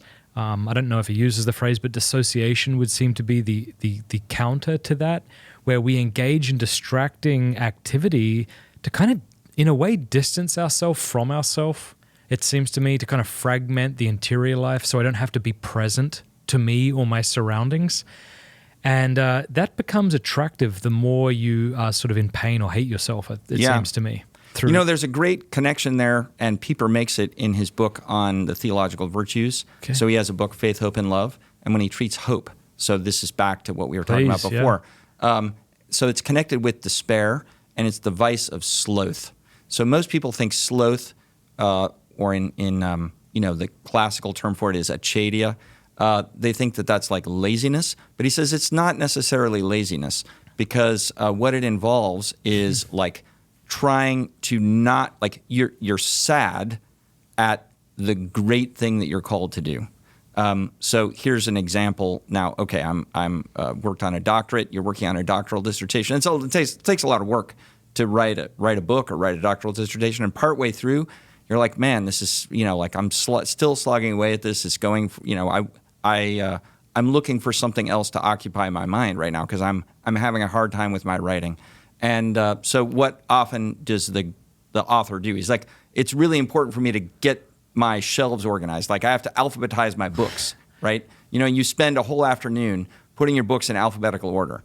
Okay, not a bad thing to do of itself, but is it what you're supposed to be doing? No, not at all. And that's like sloth is built into that because you're finding the great task difficult, and so you're fleeing from it, and that can take the form of lots of other kinds of activity, some of which, like the worst forms of it, would be like, I don't know, video games and pornography, which you're trying to like not have to look at my real situation, and I'm going to escape into these other things that just absorb my attention and kind of numb me to the reality of where I'm really at. So that's profoundly bad for you spiritually. How does that differ from, is it eutropilia? Is that the Greek word for play that Thomas Aquinas says is a virtue, but then he gives us three reasons. Which is like delight. That play goes wrong, and he uses that analogy of some St. John, I don't know which one, who's using a bow and arrow, and he says, can I do this all day? And someone says, no, the string will break. And he says, yeah, just like one needs to lighten the string, the load on the string, one needs to lighten their mind so as not to burn out, to put it in modern terms. But so play is good, right? That's right, of course. But when it becomes a kind of a escape from the thing that you're really supposed to be doing, then it's not necessarily so good. Right. So we wouldn't want to go to one extreme, because you can imagine somebody like working their butt off all day and they just come home and they grab a beer and they just watch some sitcom. That could be very beautiful. But it seems to me that if you start doing that every night, that would be a terrible thing to do.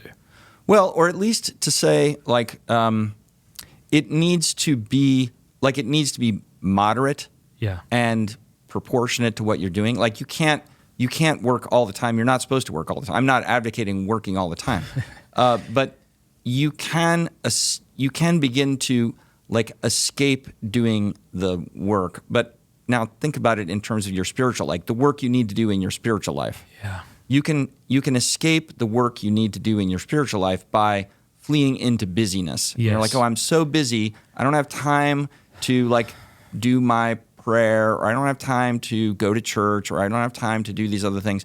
And that's not going to be good for you, which is different from the kind of restorative, break where you can let your mind go free of things. I mean, for myself, like, I find just taking a walk can be restorative in the sense that, like, okay, my mind is free of the thing that I've been focused on, and now it's just time for my mind to wander. Somebody taught me, I've only done it a few times, but took me fly fishing, and I absolutely loved it because you have to like pay attention to what you're doing, but you're in a beautiful natural environment, like on the shore of a stream, and you're like rhythmically trying to like cast this fly into the stream, and it's just enough focus that you can feel very, very relaxed. So your mind is kind of occupied, but also kind of free, and that's a wonderful balance. But I find that like certain kinds of recreation don't produce that kind of freedom of mind. Does that make sense? It makes all the sense in the world. I'm an avid cigar smoker, and I've made a choice not to be on technology when I sit down for a cigar. And I noticed the difference, because there's part of me that thinks, oh, I should get my phone and like look at stuff, and there's something exciting about that idea. But when I do it, there's some excitement to it, but I find myself more agitated. Whereas if I sit and just look and think, I feel much more at rest. I wonder how much of our desire to do anything has to do with trying to occupy this thing we call the mind. Like when I was a teenager, this is unfortunate maybe, but if you sort of said like, what things do you love? What kind of art, or what are you into? Like I was into like horror films, porn, and heavy metal. And I think part of my love of those things was because they would grab my mind and focus me on it and not let go. Does that make sense? Yeah. And I think so much of our activity is this desire to find something that will just finally, I think what we hate so much is these thoughts that come and whirl around our brain, and we just want to be centered on something. Like you were with the fly fishing, and obviously that's a wholesome way of being centered on something, but do you see what I'm saying? Yeah, absolutely. Well, I mean, I think about this a lot when I fly. So I travel a fair amount to give these Thomistic Institute talks and that kind of thing. And, if you fly in an airplane, now maybe a lot of people watching this will be like, okay, this guy is a total loser. Like, I don't know what he's talking about. But like people want to put their window blinds down so that they can watch the screen. I like to have the window blind up so that I can look out. It's like I am 30,000 feet above the ground. Like, this is really cool. It's beautiful. I love to sit and look out the window on a plane. I really don't like watching movies on planes. And that's because I want to be able to look at the world outside, which is actually really amazing. And I often find, that people like are giving me a dirty look because it's like, hey, you've got your window open. Everyone else, like it's daylight out. Everyone else has got their window down. Yeah. That makes me a loser, but I do. No, it makes that. you interesting. Obviously, it makes you interesting. I mean, think about if space travel becomes a thing for the average person, and we can make trips to the moon. you would think, but you would be wrong, that everyone would be just fascinated every single time looking out into space as they went toward the moon. But no, the exact same thing would happen. We'd shut the blinds, we wouldn't want to look outside, and we'd just look at our screens. No, you're clearly the more healthy one. Well, it's, I find that a computer screen and a mobile screen, they can absorb your attention and time can go by very fast, but not always in a way that's, like allows the mind to relax or to go deeper into things. It's more unusual that the screen helps you to go deeper. Now, I think it's not impossible. What is that? Sorry, what was that? The screen allows you to go deeper. I'm thinking about okay, I'm working on an article, and I'm thinking about Thomas Aquinas. I can be maybe I'm able to transcend the fact that I'm looking at a screen. Yeah. But the screen is generally a distraction. Was it Nicholas Carr who wrote the book The Shallows? It's this idea that our knowledge is, but isn't that it? That's so true. I mean, when I usually on the weekends put my phone and computers away, and I do not look at them once from Friday night to either Sunday night or Monday morning. And what I find is what I get done is much less. Like I might read a few chapters of a book, but it's much deeper than millions of things that I'm doing, but none of them have depth very often. That's right. Well, can I bring up a slightly different subject, which is, but I think it's related. It's like the experience of having a Christian community and being present to other people, because I think this is also something that we, the phones constantly impair our ability to do, but is a really great source of spiritual strength and support. Developing friendships. It really helps when you are both looking at the same thing and, able to talk about it. Like guys going to a baseball game is like a classic example of male friendship. You're seated side by side. You're both looking at something. It's not so overpowering that you can't have a conversation. You're enjoying the game, but you're also talking about something else. These kinds of friendly activities, I think, are really, really important for us. And finding the occasions to have them is very restorative. To this same point, when you and I were kids, everything we had or most of the things we had were communal. There was a communal phone, there was a communal radio or record player, there was a communal TV, right? All these things were shared by each other. You know where I'm going. Whereas now, the modern family, all of these things have been isolated. And so I can sort of curate my reality. These are the songs I'll watch. These are the shows I'll watch, whatever. These are the things I'll look at. And I think that modern parish living is a great antidote to that. Because when you go into a parish, you have to confront the poverty of other people, and they have to confront yours. The people talking in the back, even though this is a bloody church, would you please shut up? Or you're in adoration and the old woman who is saying her rosary, but not in her head and not out loud, but just so you can hear her whistling every time she says a word with an S in it. And you want to tell her off, but you shouldn't, obviously. And I don't know, I just feel like other people, who was it that said hell is other people? Sartre or someone? They were wrong, clearly. But we often complain about our local parish because of the music, because of the preaching, because of other people, because we got this church up the road from us where the lights used to be beautiful and soft. A new priest came in and they're like fluorescent. It's terrible. But I just think this is probably good for us. It's not an excuse for bad liturgy. It's not an excuse for people to talk in church. But it's good for us who have these curated experiences where nothing is outside of what I want to encounter other people that bother us. And it seems like increasingly we're living in a society where we don't have to do that. Yeah, well, I think especially of music, because music, prior to, 50 or 75 years ago, music had to be a common experience. Like it'd be very difficult to have an isolated solo experience of music. Maybe if you're in a room playing a piano by yourself, but for the most part, music was something we experienced in common and that we did together. And recording obviously makes it possible now to not strictly have that, but it has become more and more an absolutely isolated individual experience with earbuds or whatever. So that most people, it seems to me now, experience music in an isolating way, not in a communal way. but not at church, where we actually sing together. And that's a really good point. That's really helpful. And also for, as a Dominican, we sing together 5 times a day. So the Dominicans are coming to the chapel. We're not always in tune, but whatever, we're singing together every day. And it is amazing the kind of effect that has on you over time. I really do think that it's one of the riches of being a religious or being a Dominican. We have much more beauty in our lives.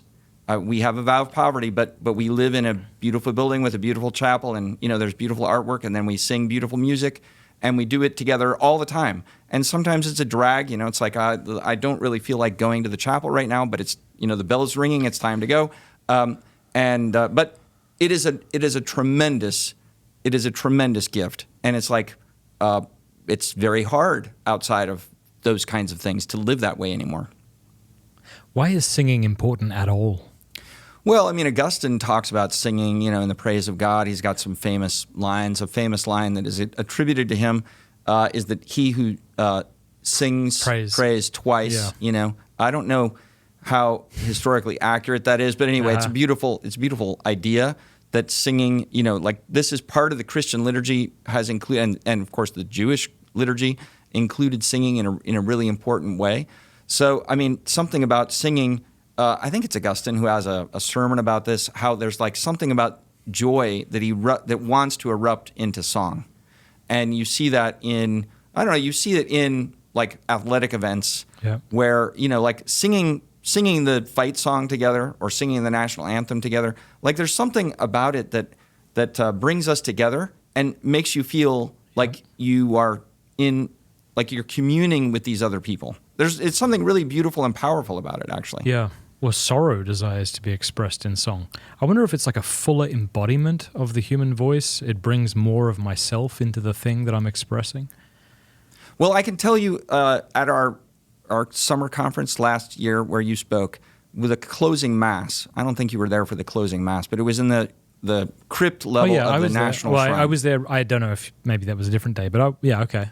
So at the end of the mass, the mass was very powerful. In fact, it was one of the most powerful experiences celebrating mass I've ever had, because I preached the homily and I asked the students to place their lives on the altar before God and to ask God what He wants them to do with their lives. And it was just amazing because it was like a basilica with 250 young people who seemed to all be very seriously, spiritually doing that. And it was like, I felt it, in the moment, and it was very quiet.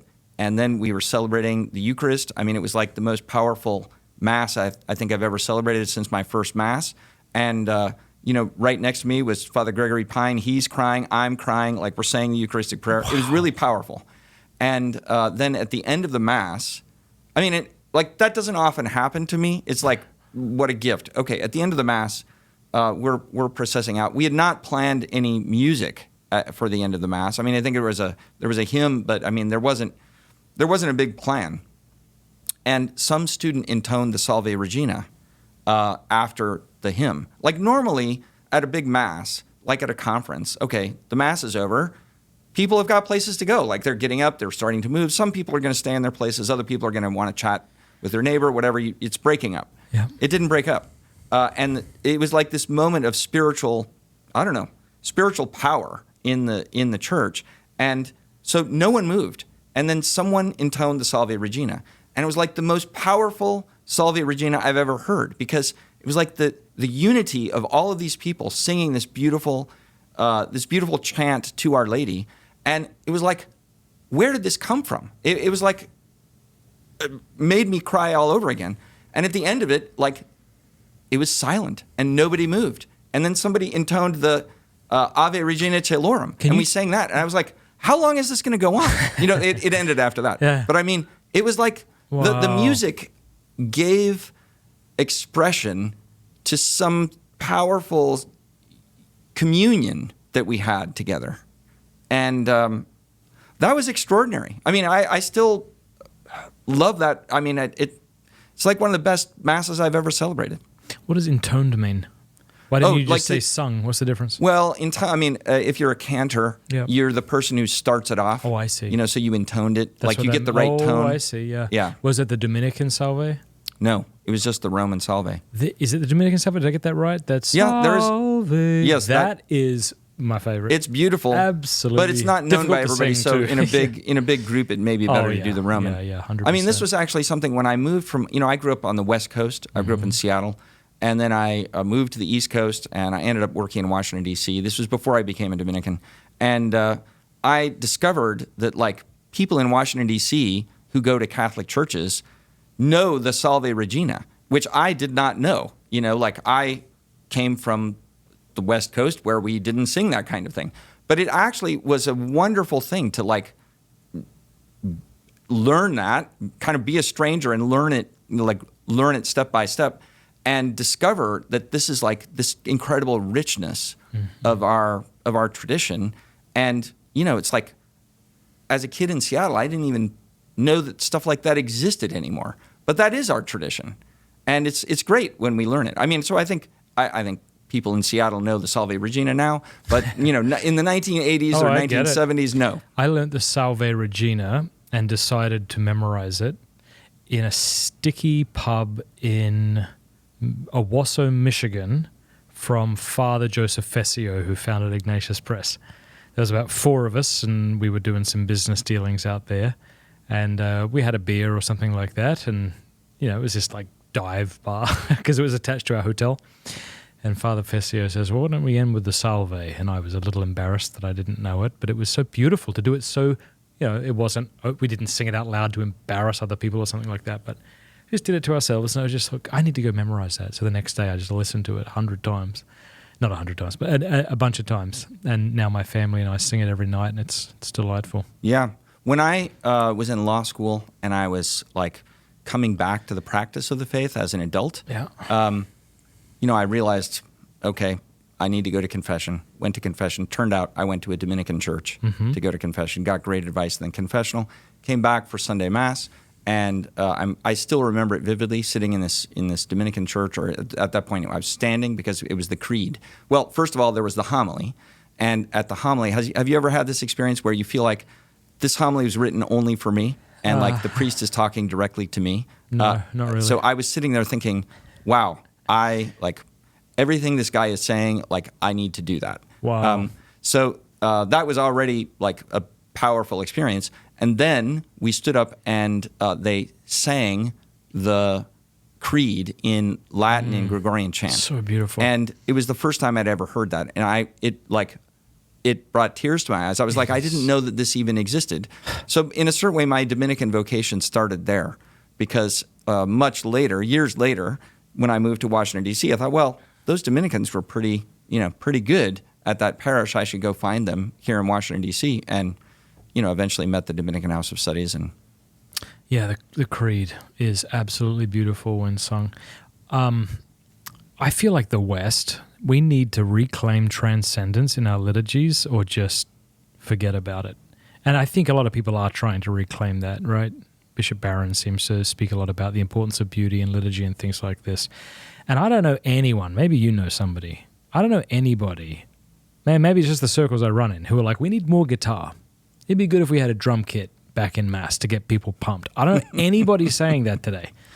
No, I think we've made enormous progress. Compared to what it was like when I was a kid, or even, when I started out in the Dominican order, 20-some years ago, things have improved a lot. So now they're still far from perfect, 100%. But we've made a lot of progress. And I think having a sense that the Mass, there's a vertical element, that's a very big and important element to keep in view.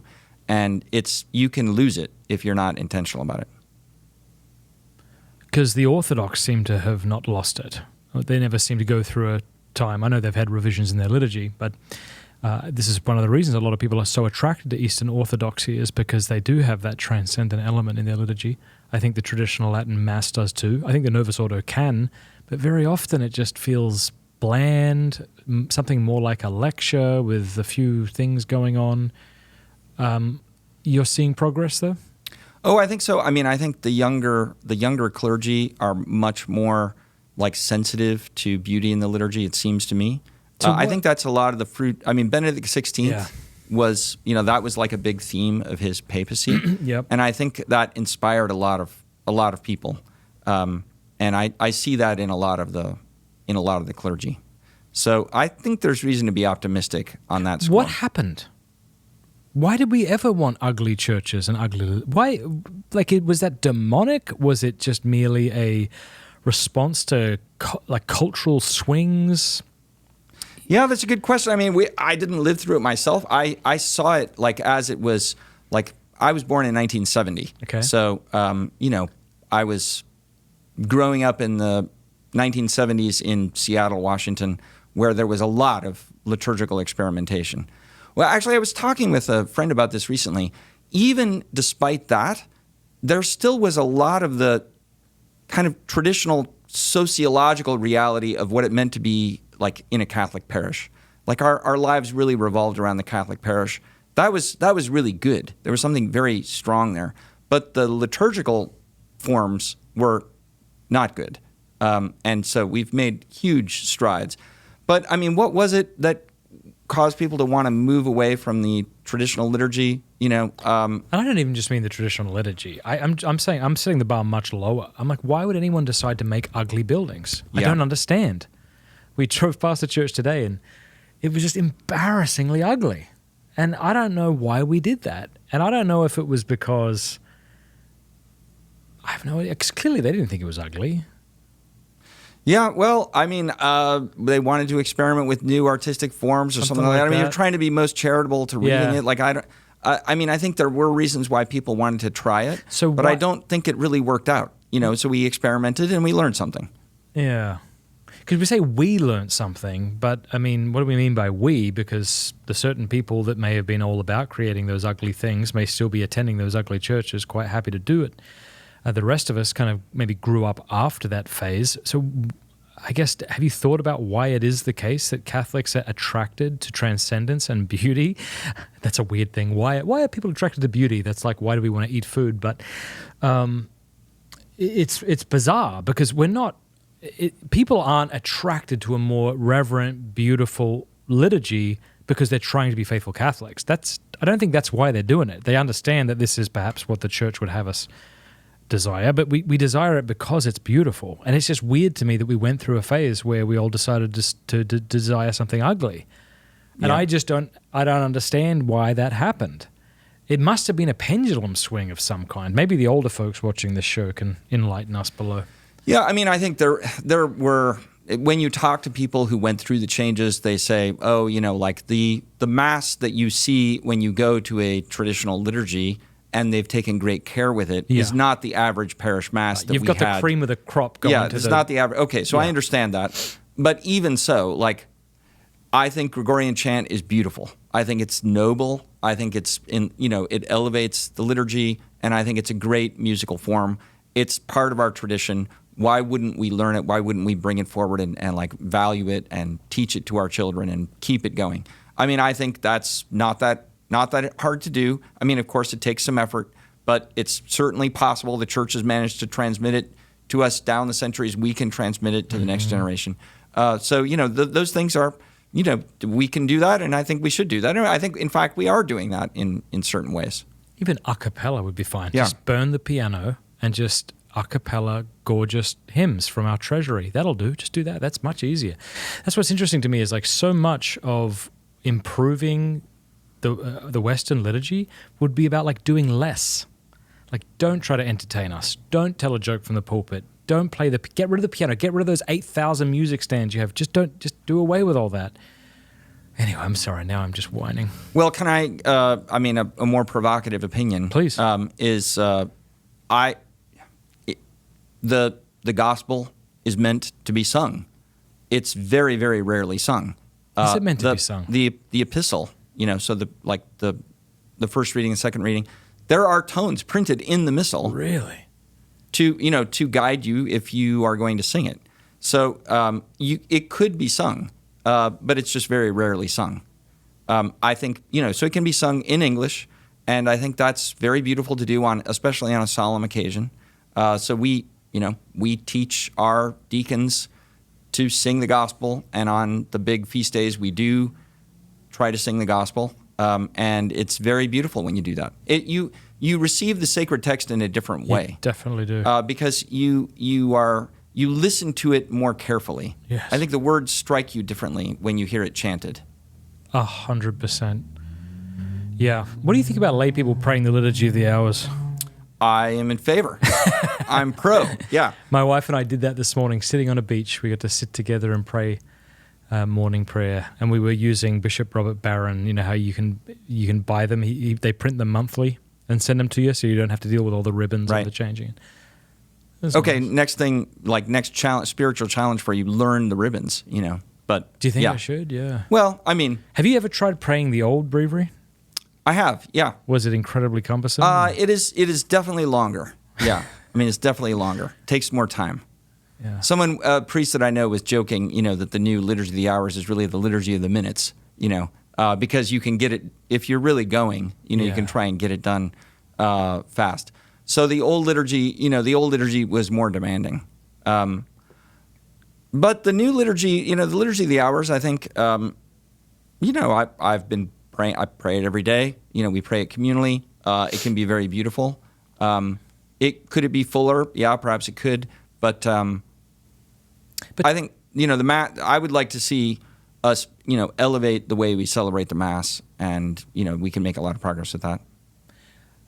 Thomas Aquinas' advice here about prayer might come in handy, because doesn't he talk? This is not a quote from him, obviously, but you hear people say that I don't know, that the mind can only take what the knees can take, or something like that. Like if you and I were to sit down, I'm like, let's pray all 4 mysteries of the Rosary.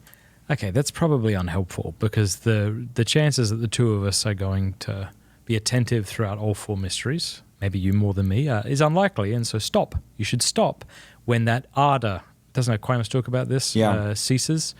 So maybe there's some wisdom there in the reduction of the Liturgy of the Hours? Well, the Desert Fathers, I think there's one of the Desert Fathers talks about this, and I think it's very wise advice, talks about throwing javelins into heaven. Yeah. So the goal of the monastic life, and the Desert Fathers really tried to do this literally, was to pray all the time. What they found is you can't keep your attention focused all the time. Right. But you can, repeatedly and frequently, throw a glance towards heaven and make a short prayer. Yeah. So it's actually better to do something short and be faithful and do it a lot than to do something that's really long that you'll find burdensome and you won't really pay attention. Because it's the attention that is more valuable than the words that you're saying. The quantity of words is not the important part. There's a game we played in Australia, maybe you do too, as kids, called Keepy Uppy, where you get a balloon and you hit it up in the air and then it comes down. You should not let it touch the ground. That's it. That's the game. It's a great game. And to me, that resembles prayer, that the ceiling is God, the balloon is my heart, as it were, and I'm trying to keep it up there. And so just those quick ejaculations, to use Aquinas' phrase, even though it's an unfortunate phrase today, but we get it, that those quick ejaculatory prayers, like God have mercy on me, a sinner, etc., are ways to kind of keep the heart close to God, I find. That's right. Yeah, no, absolutely. I want to tell you about Hallow, which is the #1 downloaded prayer app in the world. It's outstanding. Hallow.com/Matt Fradd. Sign up over there right now and you will get the first 3 months for free. That's a lot of time. You can decide whether it's useful to you or not, whether it's helpful. If you don't like it, you can always quit. Hallow.com/Matt Fradd. I use it. My family uses it. It's fantastic. There are over 10,000 audio guided prayers, meditations, and music, including my lo-fi. Hallow has been downloaded over 15 million times in 150 different countries. It helps you pray, helps you meditate, helps you sleep better. It helps you build a daily routine and a habit of prayer. There's honestly so much excellent stuff on this app that it's difficult to get through it all. Just go check it out. Hallow.com/Matt Fradd. The link is in the description below. It even has an entire section for kids. So if you're a parent, you could play little Bible stories to them at night. It'll help them pray. Fantastic. Hallow.com/Matt Fradd. Tell us about Aquinas 101, because y'all have done first of all, the quality of those videos was unbelievable. And right out of the gate. So thank you. It was Father Gregory Pine who created it, so give him the glory. Yeah. So We started Aquinas 101, which are short 10-minute videos with animations explaining Aquinas. And the idea was, like, we were having all these campus events with college students on secular college campuses, and they were saying, okay, this is great, but I'd like to kind of have a more basic introduction to Aquinas so that I can start kind of learning Aquinas, learn to read Aquinas, that, I'd like to go a little deeper. So they were just supposed to be explainer videos, and our first idea was to just put a Dominican in front of a bookcase and have him talk. And we were trying to come up with a plan to do that, and we approached a benefactor and said, hey, we're going to need, our budget was small, but he said, listen, I don't want you to do it in front of a bookcase. I'm going to give you a larger gift so that you can actually pay for real production. God bless that man. Yeah, so he pushed us to do it, and we said, all right, we'll make a pilot season. So we did like 5 episodes, and then they were really good. And those 5, we showed them to more people, and we got a few more donors who helped us make more of them. Yep. And since then, we've been putting out one a week. So it's really, it's been a lot of work. I think if we'd realized how much work it was going to be, we never would have done it. You probably identify with that. You would have fallen into sloth.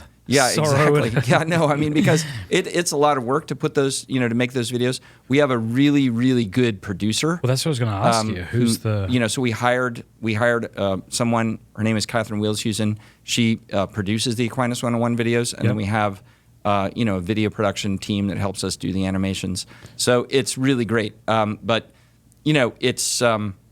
So you have a bunch of things on this. So, but by the way, congratulations! 151,000 subscribers is no short or small feat.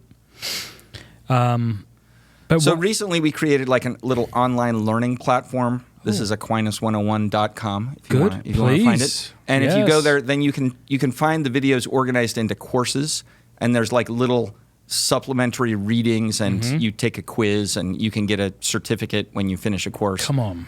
So you can watch the videos, just one by one, and that's perfectly fine. That's the way most people do it. But if you want to actually systematically go through the thought of Aquinas, you can be led through it, like the whole Summa, basically. I'm going right now. Aquinas101.com. Next, you're going to have to get an app. So this, Father Gregory wanted to name the series simply Summa, and I overruled him and said, no, Aquinas 101, okay? You're right, so, he's wrong. That's a terrible name. Yeah, well done. Thank you. I'll let him know that you said that. But then, after it had started getting some success, I was talking to a priest, he was from Chile, and he said to me, Father, I love the Aquinas videos, but I do not understand why Aquinas 101. Oh, funny. Because it just never, for an American mind, 101 means intro level. Yep. But Aquinas for Dummies could have been another one. Yeah, if you're not in an American university system, you wouldn't necessarily think of that. So Father Gregory still thinks it should have been simply Summa, but anyway, it's Aquinas 101. Well done. So, I'm asking for my sake now. So it's 100% free. That's incredible. And then you create an account, and then there's no choice but to watch the videos sequentially? No. You can watch the videos in any order you want, but they're organized by courses. So you can take the 5 video series on the Eucharist and the 7 video series on baptism and so forth. So that you're actually taking a little mini course in Aquinas. And then there's tests at the end of each course. There's little tests at the end, and you get a certificate when you're done. Our hope is actually to eventually turn some of these segments into a program for sacramental prep. Yep. Maybe not for first graders, who are preparing for their first communion, but maybe for the people teaching the first communion kids. But then for confirmation classes, could be, or for an adult, faith formation kind of program. So we would like to be able to get it, that's one of our future projects. But our system, our financial model here is based on St. Dominic. The idea behind St. Dominic and the Order of Preachers was, this was very innovative in the 13th century. We go out and preach for free, and then we ask people to support it with donations. And that's what's called the mendicant. That's why the mendicant orders are the mendicant orders. Mendicare. And it was a controversial thing in the 13th century because... Just for those at home, mendicare meaning... To beg. Yeah. Yeah. So this is what we do. This is still our model. We're not going to put the videos behind a paywall. It's just free. Yep. But then we ask people to support it with donations. And so far, people have been very generous to support it. But I can tell you, we are always like running up against the budget constraints for making the next set of videos because they're expensive to make, as you can imagine. 100%. Yeah, and you do such a good job with them. Well, thanks for telling me that. I think I'll check it out. Aquinas101.com. Everyone We will send you a certificate with your name on it. All right. Yeah. That's good. Hey, I got a question about something Thomas Aquinas said that I can't tell if I'm trying to rationalize something or if I think I'm right and maybe most of church tradition needs to be corrected. Which one do you think it is? All right, so here's what I mean. So for the last 9 or 10 months, I've been eating pretty much carnivore, which is the new fad, I understand. And it's something my wife's been doing for 2 years. And ever since, you do it for like a week and it's pretty brutal. And then you hit a couple of days where it's rotten. And then it's just been really great. And what I find is when I am just true to it, my mind is more easily able to ascend to those spiritual things. And I think it's because my body isn't busy processing the American diet, and so I'm not sluggish. I can recall things more easily. I don't need a nap during the day. I have a lot more energy. And so I guess what I'm asking you is, because Aquinas obviously, and a lot of people, the early monks would talk about meat being the problem. And that fasting is always involving not having meat. I would much rather it be, and I wonder if like the carnivore diet. Yeah, I would. Penance by meat eating. Because I honestly think like someone on the traditional, on the typical American diet, it would be way better for them, I would think, if they just went on meat. And here's the bottom. You can see what the question is, but just to say it one more way, if Aquinas lived today, would he really be taking aim at meat, or would he be taking aim at all of the processed sugar, high fructose corn syrup junk, or maybe both? Or what's your thoughts? I don't know that I have a good answer to this question, but my guess is that for the medieval diet, meat was like a luxury item. Yeah. And so that's part of it. And I think meat is very tasty, and if it's a luxury item, you really look forward to it. It's a more expensive way to get your food than eating grains, for example. Yeah. I think in general. I mean, at least in the medieval world or the ancient world. Yeah, I think so today. It's probably true. But last Lent, I gave up meat, but it wasn't a sacrifice. Now, I could have made it a sacrifice, but I may have been a little lazy, right?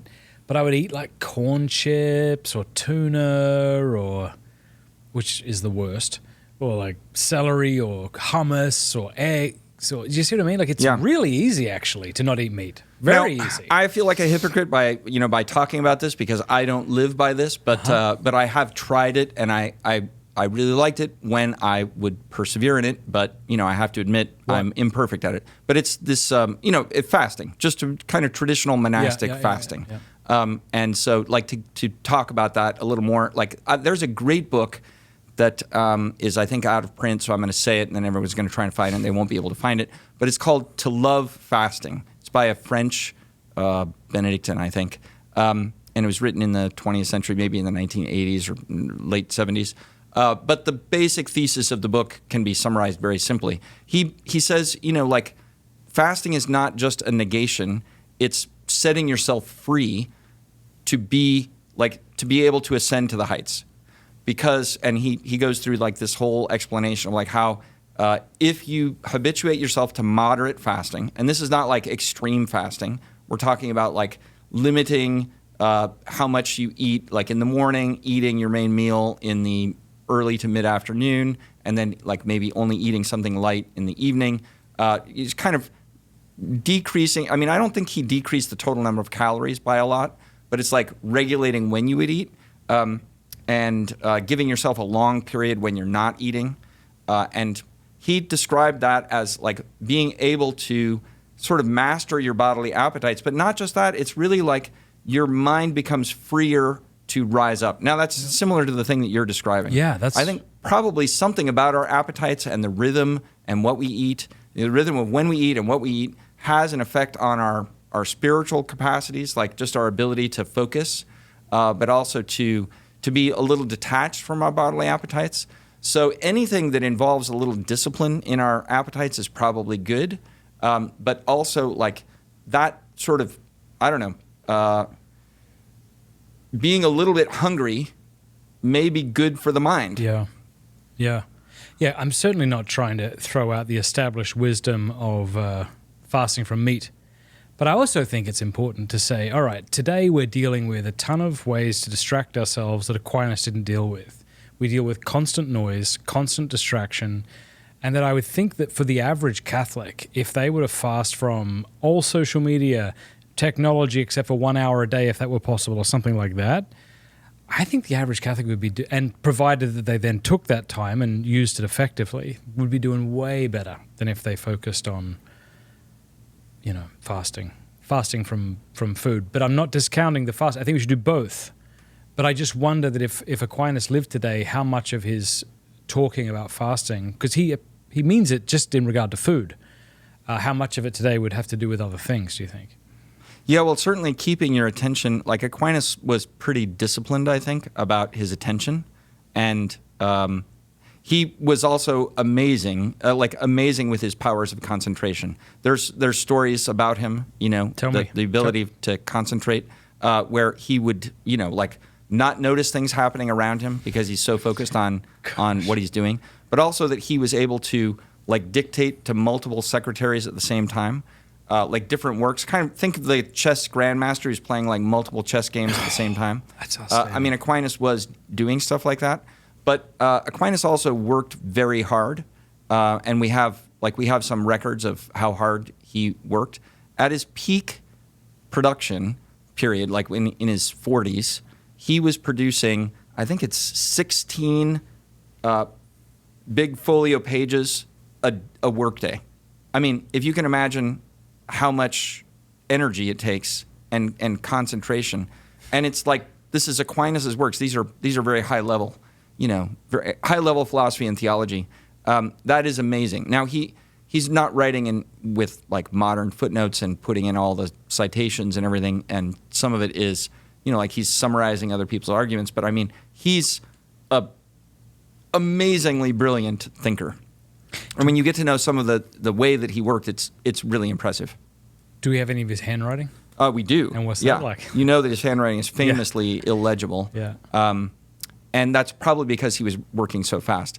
Huh. One of the Dominicans that used to live, he's now deceased, but he used to live at the Dominican House of Studies. When I was a student brother, he was there.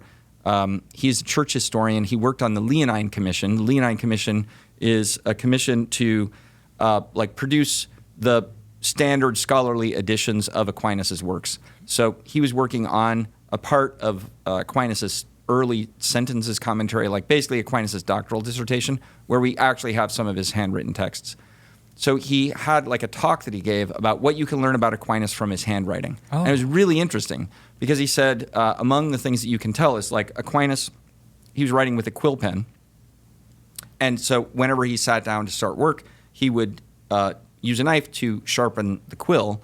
And then as you're writing, just like a pencil, it becomes a little duller over time. Yeah. So the line goes from being really thin to getting thicker, thicker, thicker. Yeah. And so you could see how long was Aquinas working in each of his work periods by how frequently he sharpened his quill, which is just really interesting. He said sometimes Aquinas had long work periods, other times he clearly got interrupted, because he's right in the middle of the sentence and he stops and then he's sharpening the quill pen. But Aquinas also clearly worked really fast because that's why his handwriting is sloppy. But also, sometimes he made really obvious mistakes. So he's okay, if you're an editor of Aquinas' text and you're reading the sentence and you see it in Aquinas' own handwriting, the end of the proof, it says, therefore God does not exist. Oh. It's okay, well, what do you do with that? Do you print it that way? Because that is what he wrote. Authentic, really? It's what he wrote, but is it what he meant? Yeah, no, it's not what he obviously didn't mean to say that. But it's like a typo that any of us could make. You just are, you don't write it out quite what you intended to say. But fascinating things like that. The other recent research has discovered in Aquinas' priory, at one stage, there was a bookmaking workshop. So this is like Dominican friars are physically making books. So they've got sheepskin that they're using for the books, and they're cutting off the edges, and all of the little scraps that would fall onto the floor was supposed to be swept up at the end of the day and given to Brother Thomas Aquinas, which it seems he used as like a system of note cards to organize all of his quotations and material, because he seems to have kept like files of quotations from the Church Fathers so that he could organize them and use them in his academic work. I mean, it's really interesting when you think about like the kind of work that Aquinas had to do to produce what we now read. Yeah, it is. But there's also, now maybe you know this story, this is actually attested in the earliest biographies of Aquinas, like the people who lived with him. Quick question, how many biographies do we have of him within living memory? It's several, isn't it? There are a few. I mean, you're testing my memory now. Yeah, that's all right. I mean, I but do it's know more, this. It's more than 3. Well, there's like one of his, there are various early biographies, and some of them are kind of drawing on the same sources. So, when you go back and try and read all the biographical documents, which I did a few years ago for a research project that I had to do, I was asked to write a 20-page article on Aquinas' life and works. Wow. So this is not my specialty. I want to read this article. I'd be happy to send it to you. Please. You can find it. It's the first chapter of the New Cambridge Companion to Aquinas. Wow. So it came out 2 years ago, maybe. So it's an academic book. But anyway, I worked very hard on that chapter and reread all of those original sources, including the depositions for his canonization, which are people who actually knew him and then are testifying under oath about his life. But there was one miracle of Aquinas, like associated with his life, which was it's so weird that it has to be true, because no one would make this up.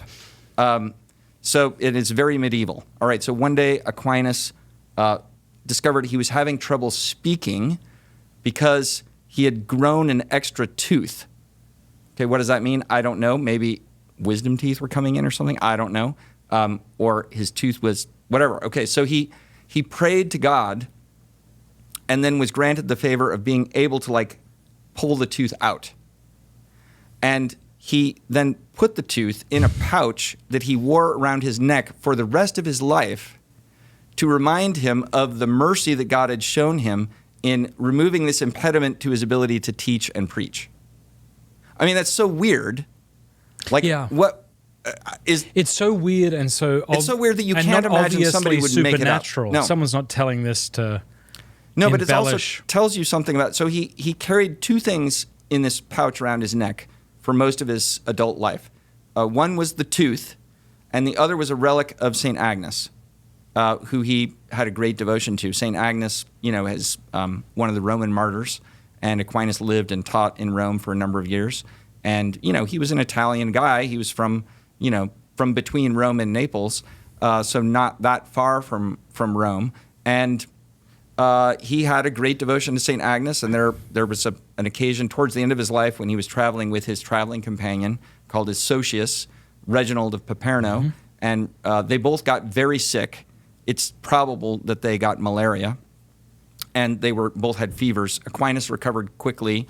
Reginald was still sick for weeks, and they feared that he was going to die. Aquinas took the relic out, put it on Reginald's chest, prayed to St. Agnes, and Reginald was healed.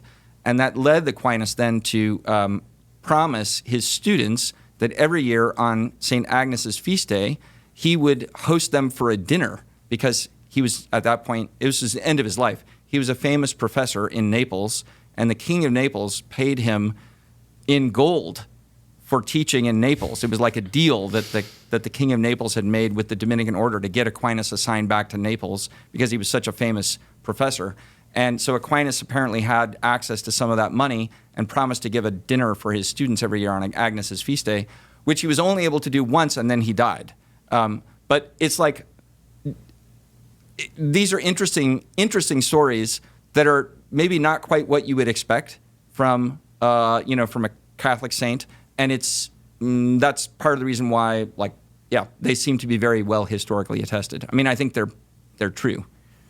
Tell me another interesting story.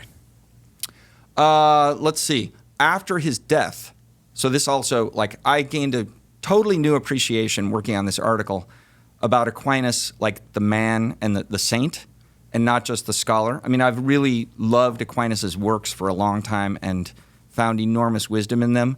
But working on this article, I realized, like, this man was really a saint, like truly an amazing, holy man. And so he was known to be holy, like towards his death. Okay, there's the miracle of the herring. I don't know if you've heard about this. Mm-hmm. Okay, so Aquinas was already not doing well. He had stopped writing. And, there's the famous episode where he stopped writing. He was then called by the Pope to go to the Council of Lyon. So he's living in Naples, and he's got to go from Naples to France. And, I think it was already the winter when he was supposed to start the journey, and he began traveling, and he was not doing well. So they're going slowly. He's riding on the back of an ass because even though Dominicans are they're not allowed to ride on horses, but which is out of poverty. But Aquinas wasn't healthy enough to walk. So he's riding on an ass. The ass went under a tree. Aquinas hit his head on the tree branch. That is what led eventually to his death. In fact, like, interesting sidebar, the skull of Aquinas was recently, they recently did some historical investigation with the skull and determined that he died from a hematoma, like a slow brain bleed, which they're able to tell from his skull. So yeah, he was killed by hitting his head on a tree branch. Real quick, asses don't move quickly. How could you possibly die from a tree branch if you're on a donkey? I think if you're going, you don't have to be going that fast. If the donkey goes under a tree branch that's hanging down and you can't duck low enough, like, the donkey doesn't have a problem because the tree branch is above his head, but it's not above your head, and you hit your head on the tree branch, and I think that's all it takes. All right. Okay, so Aquinas was sick. He was slowly dying from this. They took him to a nearby castle owned by his sister because, of course, Aquinas was a nobleman, and he's in his sister's castle, and he's not eating. So his socius, Reginald, goes to him and says, "Brother Thomas, like, you got to eat. What can I get you to eat?" And he said, "I would like herring." And, because he loved herring when he lived in Paris. So Reginald goes out into the courtyard, and the fishmonger, the guy selling the fish, has just arrived. And he says, "Do you have any herring?" And the guy says, "No, we don't have any herring. Herring are from the northern Atlantic. That's not native to here." And he said, "Well, what do you have?" He opened up his basket. It was full of herring. So the guy Reginald brought the herring to Aquinas, and Aquinas ate some of the herring. And this was in his canonization deposition that, they're interviewing these witnesses to see if Aquinas is a saint. And one of them was present for this miracle. And the person questioning him obviously is skeptical. He said, "Well, how do you know it's herring?" He was like, "I used to live in Paris. I know what herring is." And he said, "Well, how is it cooked?" And he said, "Some of it was baked and some of it was fried, and I ate some of it." So it's like, okay, that's a kind of a quirky little miracle associated with Aquinas. But what's more impressive is that he eventually did die a few weeks later. They moved him to a monastery because Aquinas said, "I don't want to die in a secular place like my sister's castle. I want to die in a religious place." So he was moved to this monastery, Fossa Nova. Yep. That's where he died. He made a profession of faith just before he died. He received viaticum, seemingly very devoutly. But immediately after his death, his tomb became this immense place of pilgrimage. And that is, like, very surprising, actually. That he was already famous in his day, and not only for his writing, but for his holiness. And immediately miracles were associated with his tomb. And then, like, the best proof of this is that there broke out a huge dispute between the monks who wanted to keep his body and the Dominicans who wanted to get his body back. And the reason that was such a heated dispute is because there were all these people who wanted to come and venerate Aquinas' relics. Mm-hmm. So there's a long story about what happened to his body after that. But I was very touched to learn that this great friend who I read all the time isn't just like a brilliant wisdom figure, but is actually like a really holy man who can teach me about like how I should live my life. Y'all should do like a herring feast once a year or something on the Feast of Thomas Aquinas. Yeah, I don't know if I've ever eaten herring, honestly. Yeah. Isn't it true that they asked him to kind of give them a commentary on the Song of Songs as he was dying, and that he did sort of orally give that? And I'm not ready to say it's not true, but I'm not sure. you haven't heard of it? Yeah. Maybe you would have if it was true. Interesting. Fantastic. Thomas Aquinas, what a guy. What are some, just like people have misconceptions about Francis, what are some misconceptions a lot of Catholics have of Thomas? Well, one that he was really fat. Oh. Now he is described as Ruddy? as fat. Well, pignus is the word that is used of him in Latin, which means fat. Oh, okay. But fat in the 13th century is not obese in the 21st It's not century. Walmart fat. Yeah. He was really tall, and he was big, and I think, probably also somewhat fat. But I mean, keep in mind, this man walked most places and made the trip from like Rome to Paris, I don't know, something like 15 times on foot. So it's hard to imagine that he was really... a couch potato. Yeah, exactly. What are some quotes attributed to him that aren't true? I've got one. Okay. It's in regards to the fifth remedy for happiness. I've heard people say a bath, sleep, and a glass of red wine. That's often said. He never talks about the glass of red wine. Yeah, I think that's right. Yeah. What else is there? Sometimes people will attribute this to him, and I don't know if it's true. To the one who believes no explanation is necessary. Is that true? I don't think so. Yeah, I don't think that's from Aquinas. This is the thing. Whenever a quote is attributed to Aquinas, whenever it sounds cute, I just think that's not true. It's probably not true. Well, there are places you can go to, like there's a website called Corpus Thomisticum, which has like a list of Aquinas' authentic works. Now, it's going to be in Latin, so you're going to have to know. Yeah, but there are a lot of things that have been ascribed to Aquinas through the years that were spurious, like not actually by him, by someone else. Yeah. But that's maybe not so, so interesting to people. Some of the prayers attributed to Aquinas were probably not written by him. Although a lot of them are pretty close to like things that he would have said. So I don't think it's bad to pray them. I mean, they're good prayers. But there are some things that, it's wonderful. He did write. Like he wrote the Divine Office and all the hymns for Corpus Christi and all the prayers that the Church still uses. He wrote the Adoro Te Devote, which is really beautiful. Actually, maybe you know this story, but I don't know if your viewers know the Adoro Te Devote prayer or hymn. But the recent research on that is really interesting. So every day, Aquinas would celebrate Mass early in the morning, and his socius Reginald would serve, and then they would switch, and his socius would celebrate Mass, and Aquinas would serve. So every day he did two Masses, one as the priest and one as the server, and he would stay and pray at the end of the second Mass, like adoring the Lord in the Eucharist and kind of meditating on the Eucharistic presence of Christ. So it seems that he wrote the Adoro Te Devote as a prayer that he would memorize and say silently when the other priest was celebrating Mass at the elevation of the host and the chalice. So it's really interesting. It wasn't originally a hymn. It was a prayer that Aquinas made for going to Mass. Because remember, Mass at that time would have been like the priest is saying the Eucharistic prayer in silence. Adoro Te Devote Latens Deitas is the way it normally is given, although probably the original was Latens Veritas, so devoutly I adore you, I'm plugging truth it into in hiding. Plugging it into Truthfully, which is a great app which you should download. Adoro Te Devote is a beautiful Eucharistic hymn attributed to St. Thomas Aquinas. It expresses profound reverence to the devotion of Jesus Christ and the Holy Eucharist. The hymn reflects deep theological yada yada yada. Cool. It's a beautiful poem. I mean, basically, it's a prayer, and it's a prayer to Jesus in the Eucharist.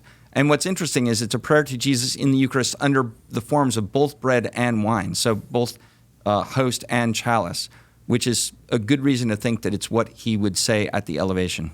Yeah. Because there's no other time when you'd be able to adore adore the chalice. Yeah, I love that there's 7 stanzas.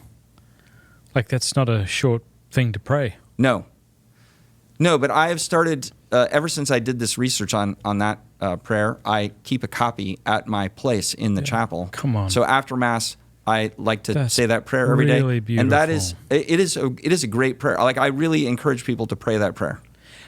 Do you know it off by heart? I know like the first 3 or 4. I get the card out.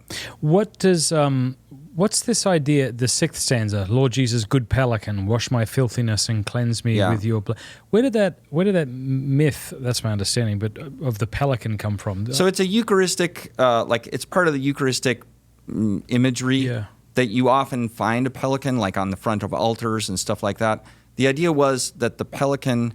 The mythological idea, which is not true, in fact, is that the pelican would feed its young by pricking its own breast, and that the chicks or whatever, the young pelicans would eat the blood coming from the adult pelican's chest. And in fact, what's happening there is the pelican has reddish feathers underneath, like the underneath of its chest is reddish, so it fluffs the feathers and it looks red, which is why this idea came out that it was like pricking its breast. But anyway, the point is it's like feeding us with blood. It's flesh and blood, okay.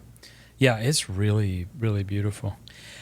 Real quick, so there's an app called Truthly. Okay. It's based on OpenAI, but we've put hundreds of pages of instructions into it to make it Catholic.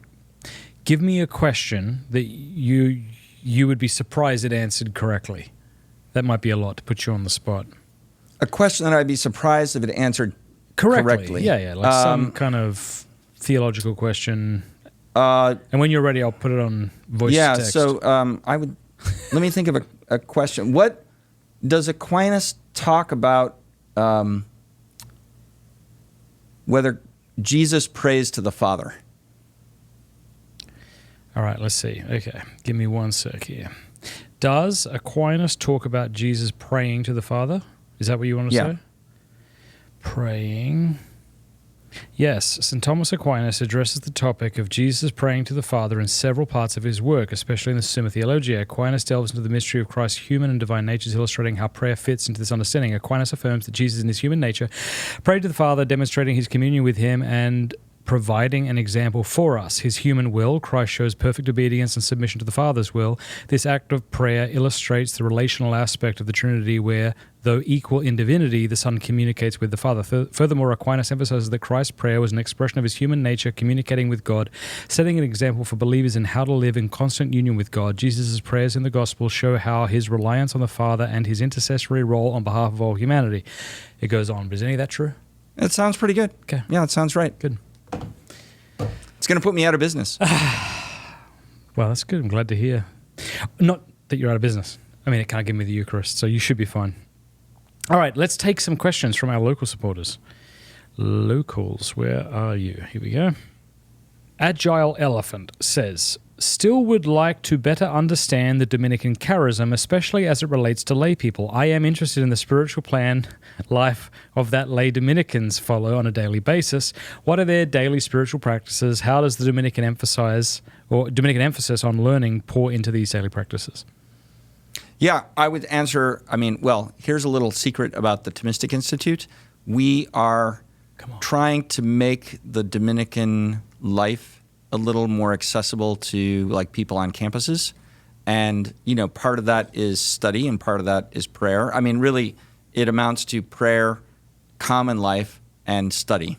Those are the pillars of our life. So if you can find a way to integrate those into your life, you're already sharing a little bit in the rhythm of the Dominican life. The Benedictines would say, like, the Benedictine rhythm is regulated by ora et labora, prayer and labor or manual work. Dominicans turned that into like prayer and study. So study is actually like one of the religious observances. So that's why, raising your mind to God, it's supposed to be sacred study. study that allows you to raise your mind to God. So integrating that into your life, like that's the best place to start, and there's no reason we can't all do that. Will Green says, what's a good way to differentiate between being a Thomist versus personalist, and how is that different from just being Catholic relativism? So what's your thought as a Thomist on personalism? Yeah, okay, so this was like a debate in the 20th century where you had certain people, they're very Thomistic often, but they called themselves, like Jacques Maritain would be a famous example. Jacques Maritain is like a well-known Thomist, but styled himself as a part of a movement that came to be known as personalist. And this is mostly with respect to like certain questions about the common good or about political life, where after World War II, Jacques Maritain is trying to ground like a public understanding of like human rights. So the Universal Declaration of Human Rights at the United Nations, Maritain was a part of that, and he wants to ground it in personal dignity. So the dignity of the individual rational being. So he's like a Thomist who's trying to say, yeah, the grounding for these rights is the dignity of the person. Okay, hence personalism. And then there were some Thomists, some other like friends basically, and very similar in a lot of ways, who criticized that position. So the most famous would be his name is DeConnick, who is a Canadian writer, and criticized Maritain for overemphasizing the individual person, and therefore having a harder time to account for the height of the common good. So that was a debate that happened in the middle of the 20th century, and one of our Dominicans at the Dominican House of Studies, Father Aquinas Gilbo, wrote a very interesting doctoral dissertation on precisely this debate. Jason L. says, is there a way to reconcile virtue ethics with duty ethics? Well, it depends on what you mean by duty ethics. So I think, yes, you can understand what your duties are in a virtue ethics system, but generally speaking, a system that is focused on duties is going to understand, like, why should you do this? Because it's your duty, because there's some moral obligation to do it, whereas a virtue ethic approach is trying to say, well, you have a duty to do it because it is orienting you to the good and orienting you ultimately to flourishing and happiness. And the virtues are the path towards that, so you can reframe that in with respect to your duties, like you should be virtuous, for example, or you should obey the law. But a duty ethic tends to be focused more on moral obligation, whereas the virtue ethic tends to be focused more on happiness and flourishing, and virtue as a path to that. I mean, Aquinas is classically in the zone of virtue ethics, although he does account for moral duties. But if you go with, say, Immanuel Kant, you don't really have a robust account of the virtue ethic in the same way. It's much more focused on, the obligations, the duty to obey the categorical imperative, for example. Jordan says, what advice do you give to parents teaching their children to pray? Well, I think the first thing is to give a good example. I think it's one thing to teach someone. It's another thing to let yourself be seen doing it. I mean, for myself, I think back on my childhood and the example of my father, and I think especially, fathers are a powerful example for children in this way. My father going into church and kneeling down before God and praying in silence, that's very powerful because, your dad is a big, important, strong figure, and here he is on his knees before God and then telling me that I need to be on my knees. I have a very vivid memory of a point. It was after my first communion, and we, had gone up to receive Holy Communion, came back to our pew, and I, knelt down, but I rested my rear end on the seat, so I was only kind of kneeling. And my dad did not get angry with me that often, but he, you knew when he was angry. He would get quiet when he got angry. And he leaned over and said quietly, but with real intensity, you will kneel straight up and down until the priest sits back in his chair. And it was like, okay, this is important, like very important. So I think giving that kind of example, I mean, obviously you want to teach your kids the basic prayers at an early age, the Our Father, the Hail Mary. Yeah. Those are really the Glory Be, like teaching them that they should go to God with small requests as well as big. Yeah. I think that's really important. Making it a part of your family rhythm, so that there are certain times during the day when you do pray together. That's really important. But letting them see you pray on your knees, that's also really good. I agree with that. I'm really trying. We pray the Rosary every night, and it's been so beautiful. For strictly human reasons, it just calms everybody down. Yeah. We just light candles and we just pray the Rosary. And I'm not terribly upset if people aren't super into it, or if one's falling asleep, whatever, they can fall asleep. So it's quite casual, but it's beautiful. And I'm really trying to kneel every time. Sometimes I'll just kneel at the last one because maybe I'm lazy. But I agree with you. There's something really powerful about seeing your Father on their knees. Yeah. Good. All right. I had another thought about prayer. I think it's just so important that we also rejoice in the miracles that actually might be taking place in our life or in the lives of our friends. And just like the psalmist talks about, like recalling these powerful works of God, we should do that in our own family. So I won't say which daughter, just to kind of protect her a little, but she went to confession, and after the priest, this was a Byzantine priest, laid his stole over her, everything went white in her vision. And so the stole was removed, and she looked around, wondering why she couldn't see. And then the whiteness kind of faded back into reality after a while. And what a beautiful, powerful, wonderful thing that was. And in fact, when she told me that, and she's not at all the kind of child who would make something up, we recorded it. And these are beautiful things, I think, to remind the children. Yeah. Or when a friend had a cancer seemed to be cured or something like that. I think these are important things, right? Christ and Christianity is not just merely a valid syllogism or a sound syllogism. It's a person, and he's at work in the world today, and we should expect his action. Yeah. Yeah. I mean, can I tell you a story about this? Which I won't name who it was, but a good friend of mine. This was before I was a Dominican. The two of us made a pilgrimage. It was actually more than two of us, but the two of us were together. Made a pilgrimage to Rome. It was in the Jubilee year of 2000, and I had just.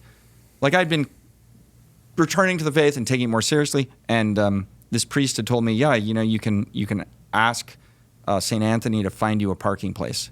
And so I tried it, just before we went to Rome, and it worked. I got a parking place right in front of the place I was going. So we're walking around Rome, and I was telling this story to the group, that we're walking around with, and this buddy of mine says, listen, I believe in the saints, but I mean that's ridiculous. They have better things to do than to get me a parking place. And he was just dismissive of the idea. So then for the rest of the day, he was saying hey, I want a gelato. Tell St. Anthony that, that he needs to get me a gelato, and kind of making fun of it. Yeah. Okay. So, the next morning he came down to breakfast, and I had known him for a long time, and we had talked many times about the fact that he wouldn't remember his dreams, and he was always kind of jealous of people who'd remember their dreams. So he came down to breakfast and he said, "You will not believe what happened to me. I had a dream last night, and in my dream, St. Anthony came up to me, and it wasn't like a dream. It was like he was really there. And he said to me, 'The saints are your friends in heaven, and we love to do good things for you. Wow. So if you ask me, I will even get you a parking place.'" And this was a real change in my friend's life. But I love that story because, I really think, this is another friend of mine once said to me, I ask God for the big things, but I'm not going to bother him with the small things. And I think that's actually exactly the wrong approach, because with a friend, you do not only call your friend when you need help moving out of your apartment, that's a big ask. You develop a friendship by asking each other for small favors. And that's a sign of friendship, that you ask somebody for a small favor. like, hey, can you just pick something up for me, whatever. I actually am honored by it. Yeah, no, when that's people right. ask me to do things, because I want to bless them. That's right. So I think our relationship with God and with the saints is very much the same, and that he wants us to ask him for small things. Now, big things too, of course, but small things. And so it's right to ask God for all the little things, which might be trivial little things, like a parking place, or even something smaller. Like you want little helps, but that's part of the point. Rely on God more and more, and he will show you that he is hearing you and present and helping you. And that's like how you live your life, like with God, more and more profoundly. Yeah, I'm thinking of 1 Peter 5:7. Peter doesn't say, cast only your serious anxieties upon him. Right. He says, cast all of them. And maybe one of the reasons your advice is going to be so helpful to people is because we're meant to live in constant communion with the Lord. I'm thinking of that, speaking of Carmelite's brother Lawrence, about that ongoing conversation. And if I'm only bringing the big things to him, then maybe I'm doing it once a week or once every 3 days or every 2 weeks. But if I can bring everything to him, then it's going to be an ongoing thing. Can I throw out one of my other favorite things that Aquinas says about prayer? I mean, Aquinas has a long treatment on prayer, but one of the things that he says, which people don't think about enough, you should pray especially for yourself. So yes, pray for other people, but you should pray for yourself. And he has a theological reason why. When you pray for someone else, you're asking God to bless them with a grace, but you cannot dispose them to be ready to receive it. And they may have some obstacle that prevents them from getting it. But when you pray for yourself, you are removing the obstacle to receiving in the act of prayer. Oh. So he thinks it's really important for us to pray for things for ourselves, because we're then, like, the main thing that we're doing in prayer is like actually turning ourselves to God and being ready to receive whatever he wants to give us. That's amazing, because I have a distinct memory of someone telling me they never pray for themselves, as if this was an act of virtue or something. So that's good. I got a question for you that's been, that I know a lot of people have. You know, the Protestant will say, listen, this idea that Mary hears our prayers, even if I was open to that, the idea that how many people right now are praying the Rosary around the world? Is she omniscient? Is that the idea? And if she's not, how is it that she can be personally attentive to multiple people at once? What's your answer? Yeah, good question. I mean, Mary's a creature. She's finite. So she doesn't have the infinity of God's intellect. So God doesn't have that problem, but a creature is going to be limited.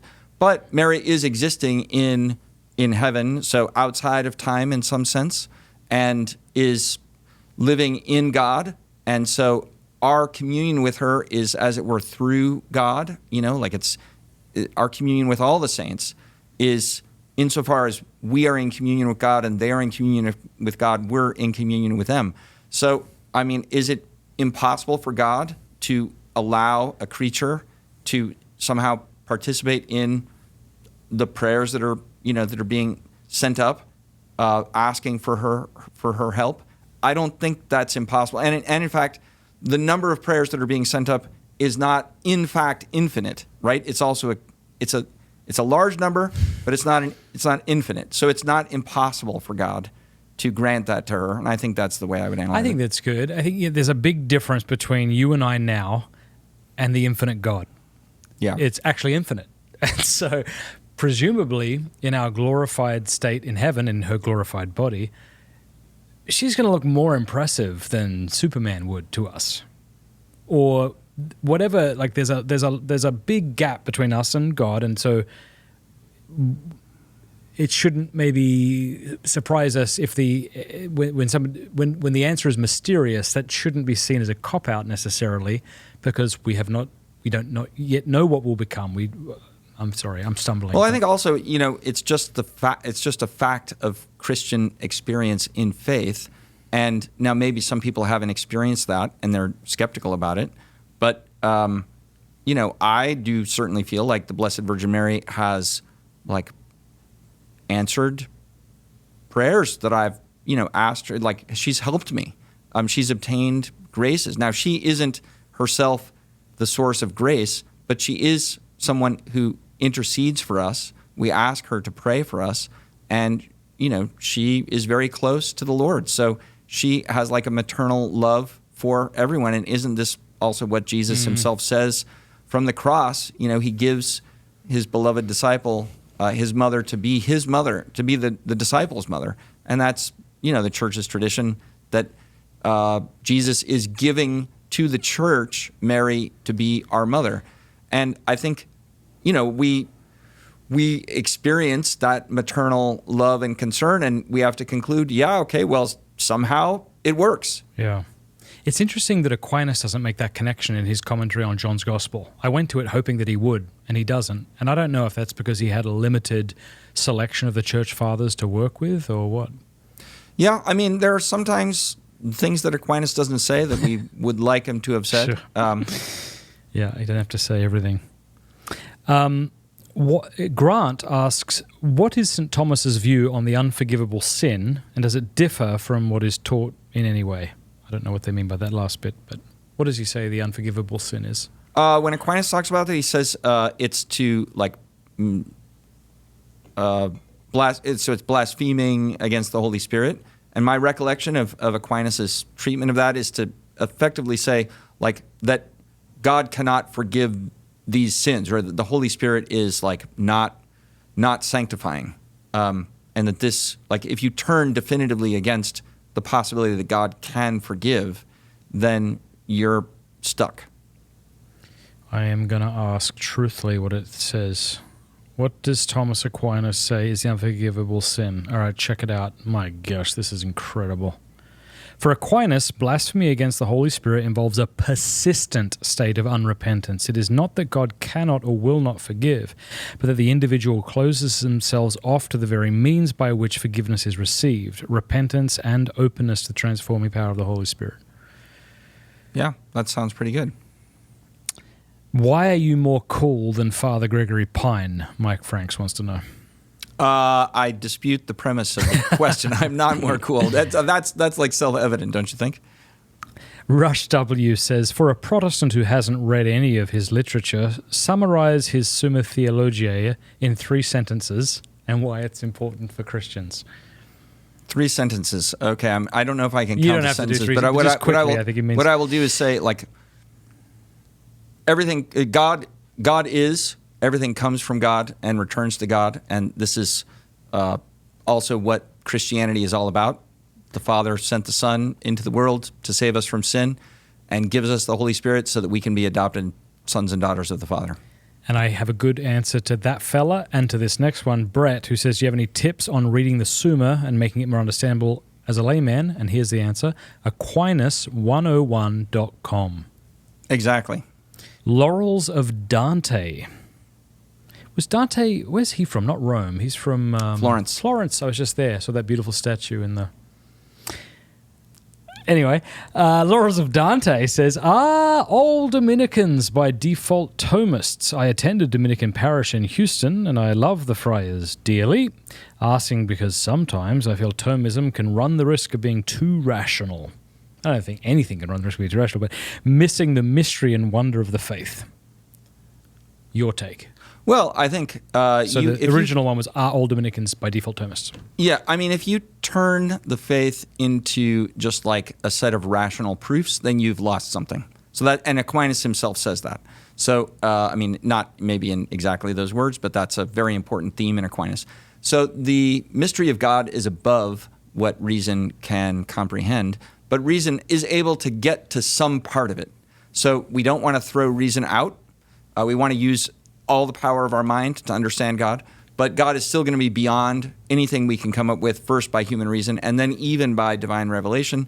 God is enlightening our eyes, the eyes of our mind with the light of faith, but we still don't see God as he is until we get to heaven in the beatific vision. So there's always going to be an element of mystery, and Aquinas has a beautiful account of it. I don't think that there's any danger that if you're too Thomist, you lose the sense of mystery. Because that is often an objection I hear from our Eastern Orthodox brethren. But to that, you would say...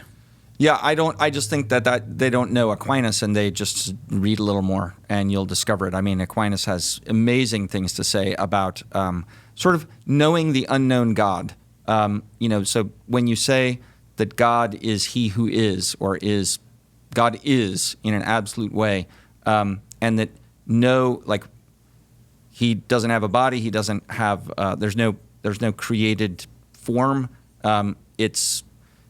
He is something that our minds cannot directly encounter from our own power. He has to enlighten our minds and raise us up to him.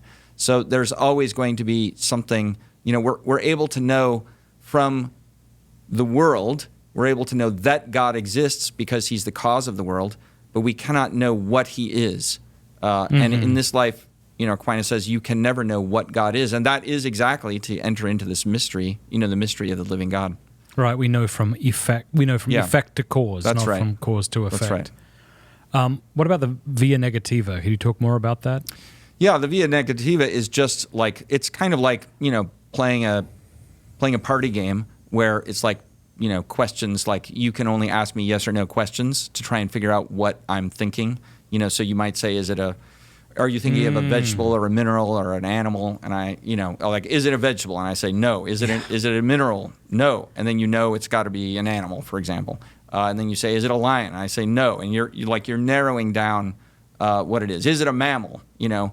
Yes. Okay. You're narrowing the scope. The point is that we can negate what God is not, but we will never be able to state positively what he is. What if you just said he's the uncreated creator? Is that not what God is? Yes, but now, you can reformulate that in negative terms, like the uncreated. Okay, that's a negation, right? And creator is what he does. Creator is like we're saying he's not a creature. He's the source of creation. Aquinas does think that you can go the via negativa, or the way of he calls it the way of removal, the via remotionis. So you're removing things, and what you're left with, is like not defined. But what you've done is remove all these lower things. You're purifying your understanding. But then there's the way of supereminence, and that's where you affirm any creaturely perfection, like God is good, and then you say, well, he's good, but he's not good the way a creature is good. He's infinitely surpassing the goodness of any creature. Or God is just, but he's infinitely more just than any creature. So you can go that way too. Yep. As we wrap up, tell us about this study abroad program you all have in Rome. So we created this a few years ago. We send college undergraduates over to Rome to do a study abroad semester in the spring semester with the Dominicans at the Angelicum, which is the Dominican University in Rome. And it's an awesome program. I think it's probably one of the most high impact things that we do with college students. And so you live in community with a group of other students. They live at the Pontifical Irish College, so it's an English-speaking environment. You walk through the center of classical Rome, past the Colosseum every day, and past the Roman Forum, and the Angelicum is on the hill just above. The classroom, the Angelicum classroom that we have our classes in is so amazing. It's got one of the best views in the city of Rome. So it's an absolutely extraordinary program. I'm really proud of it. I think the students who go on it have their lives changed because they're living in the city of martyrs and apostles. They're studying Aquinas, and they're living a real Christian life together in a way that, we really want it to be a virtuous Christian program. So it's magnificent. So I hope that some of your viewers will check it out. How do they learn more about it? You can go to our website, which is Thomisticinstitute.org, and look for the Study Abroad drop-down, and you'll find all the details. So a student studying at any university, wherever, could come for a semester? That's right, yep. So you get credits from the Angelicum, which is a accredited Roman university, and we have an agreement with them to adjust the credits to American credit hours so that your home institution gets a transcript of transfer credits basically in American credit hours. And if people are watching from all over the world, so is this open to them too, or just Americans? Yes, it is. We've had some students from other countries as well, but it's calibrated to the American university system. So it really is tailored a little more for Americans. But we certainly have had we've had a couple students from Mexico.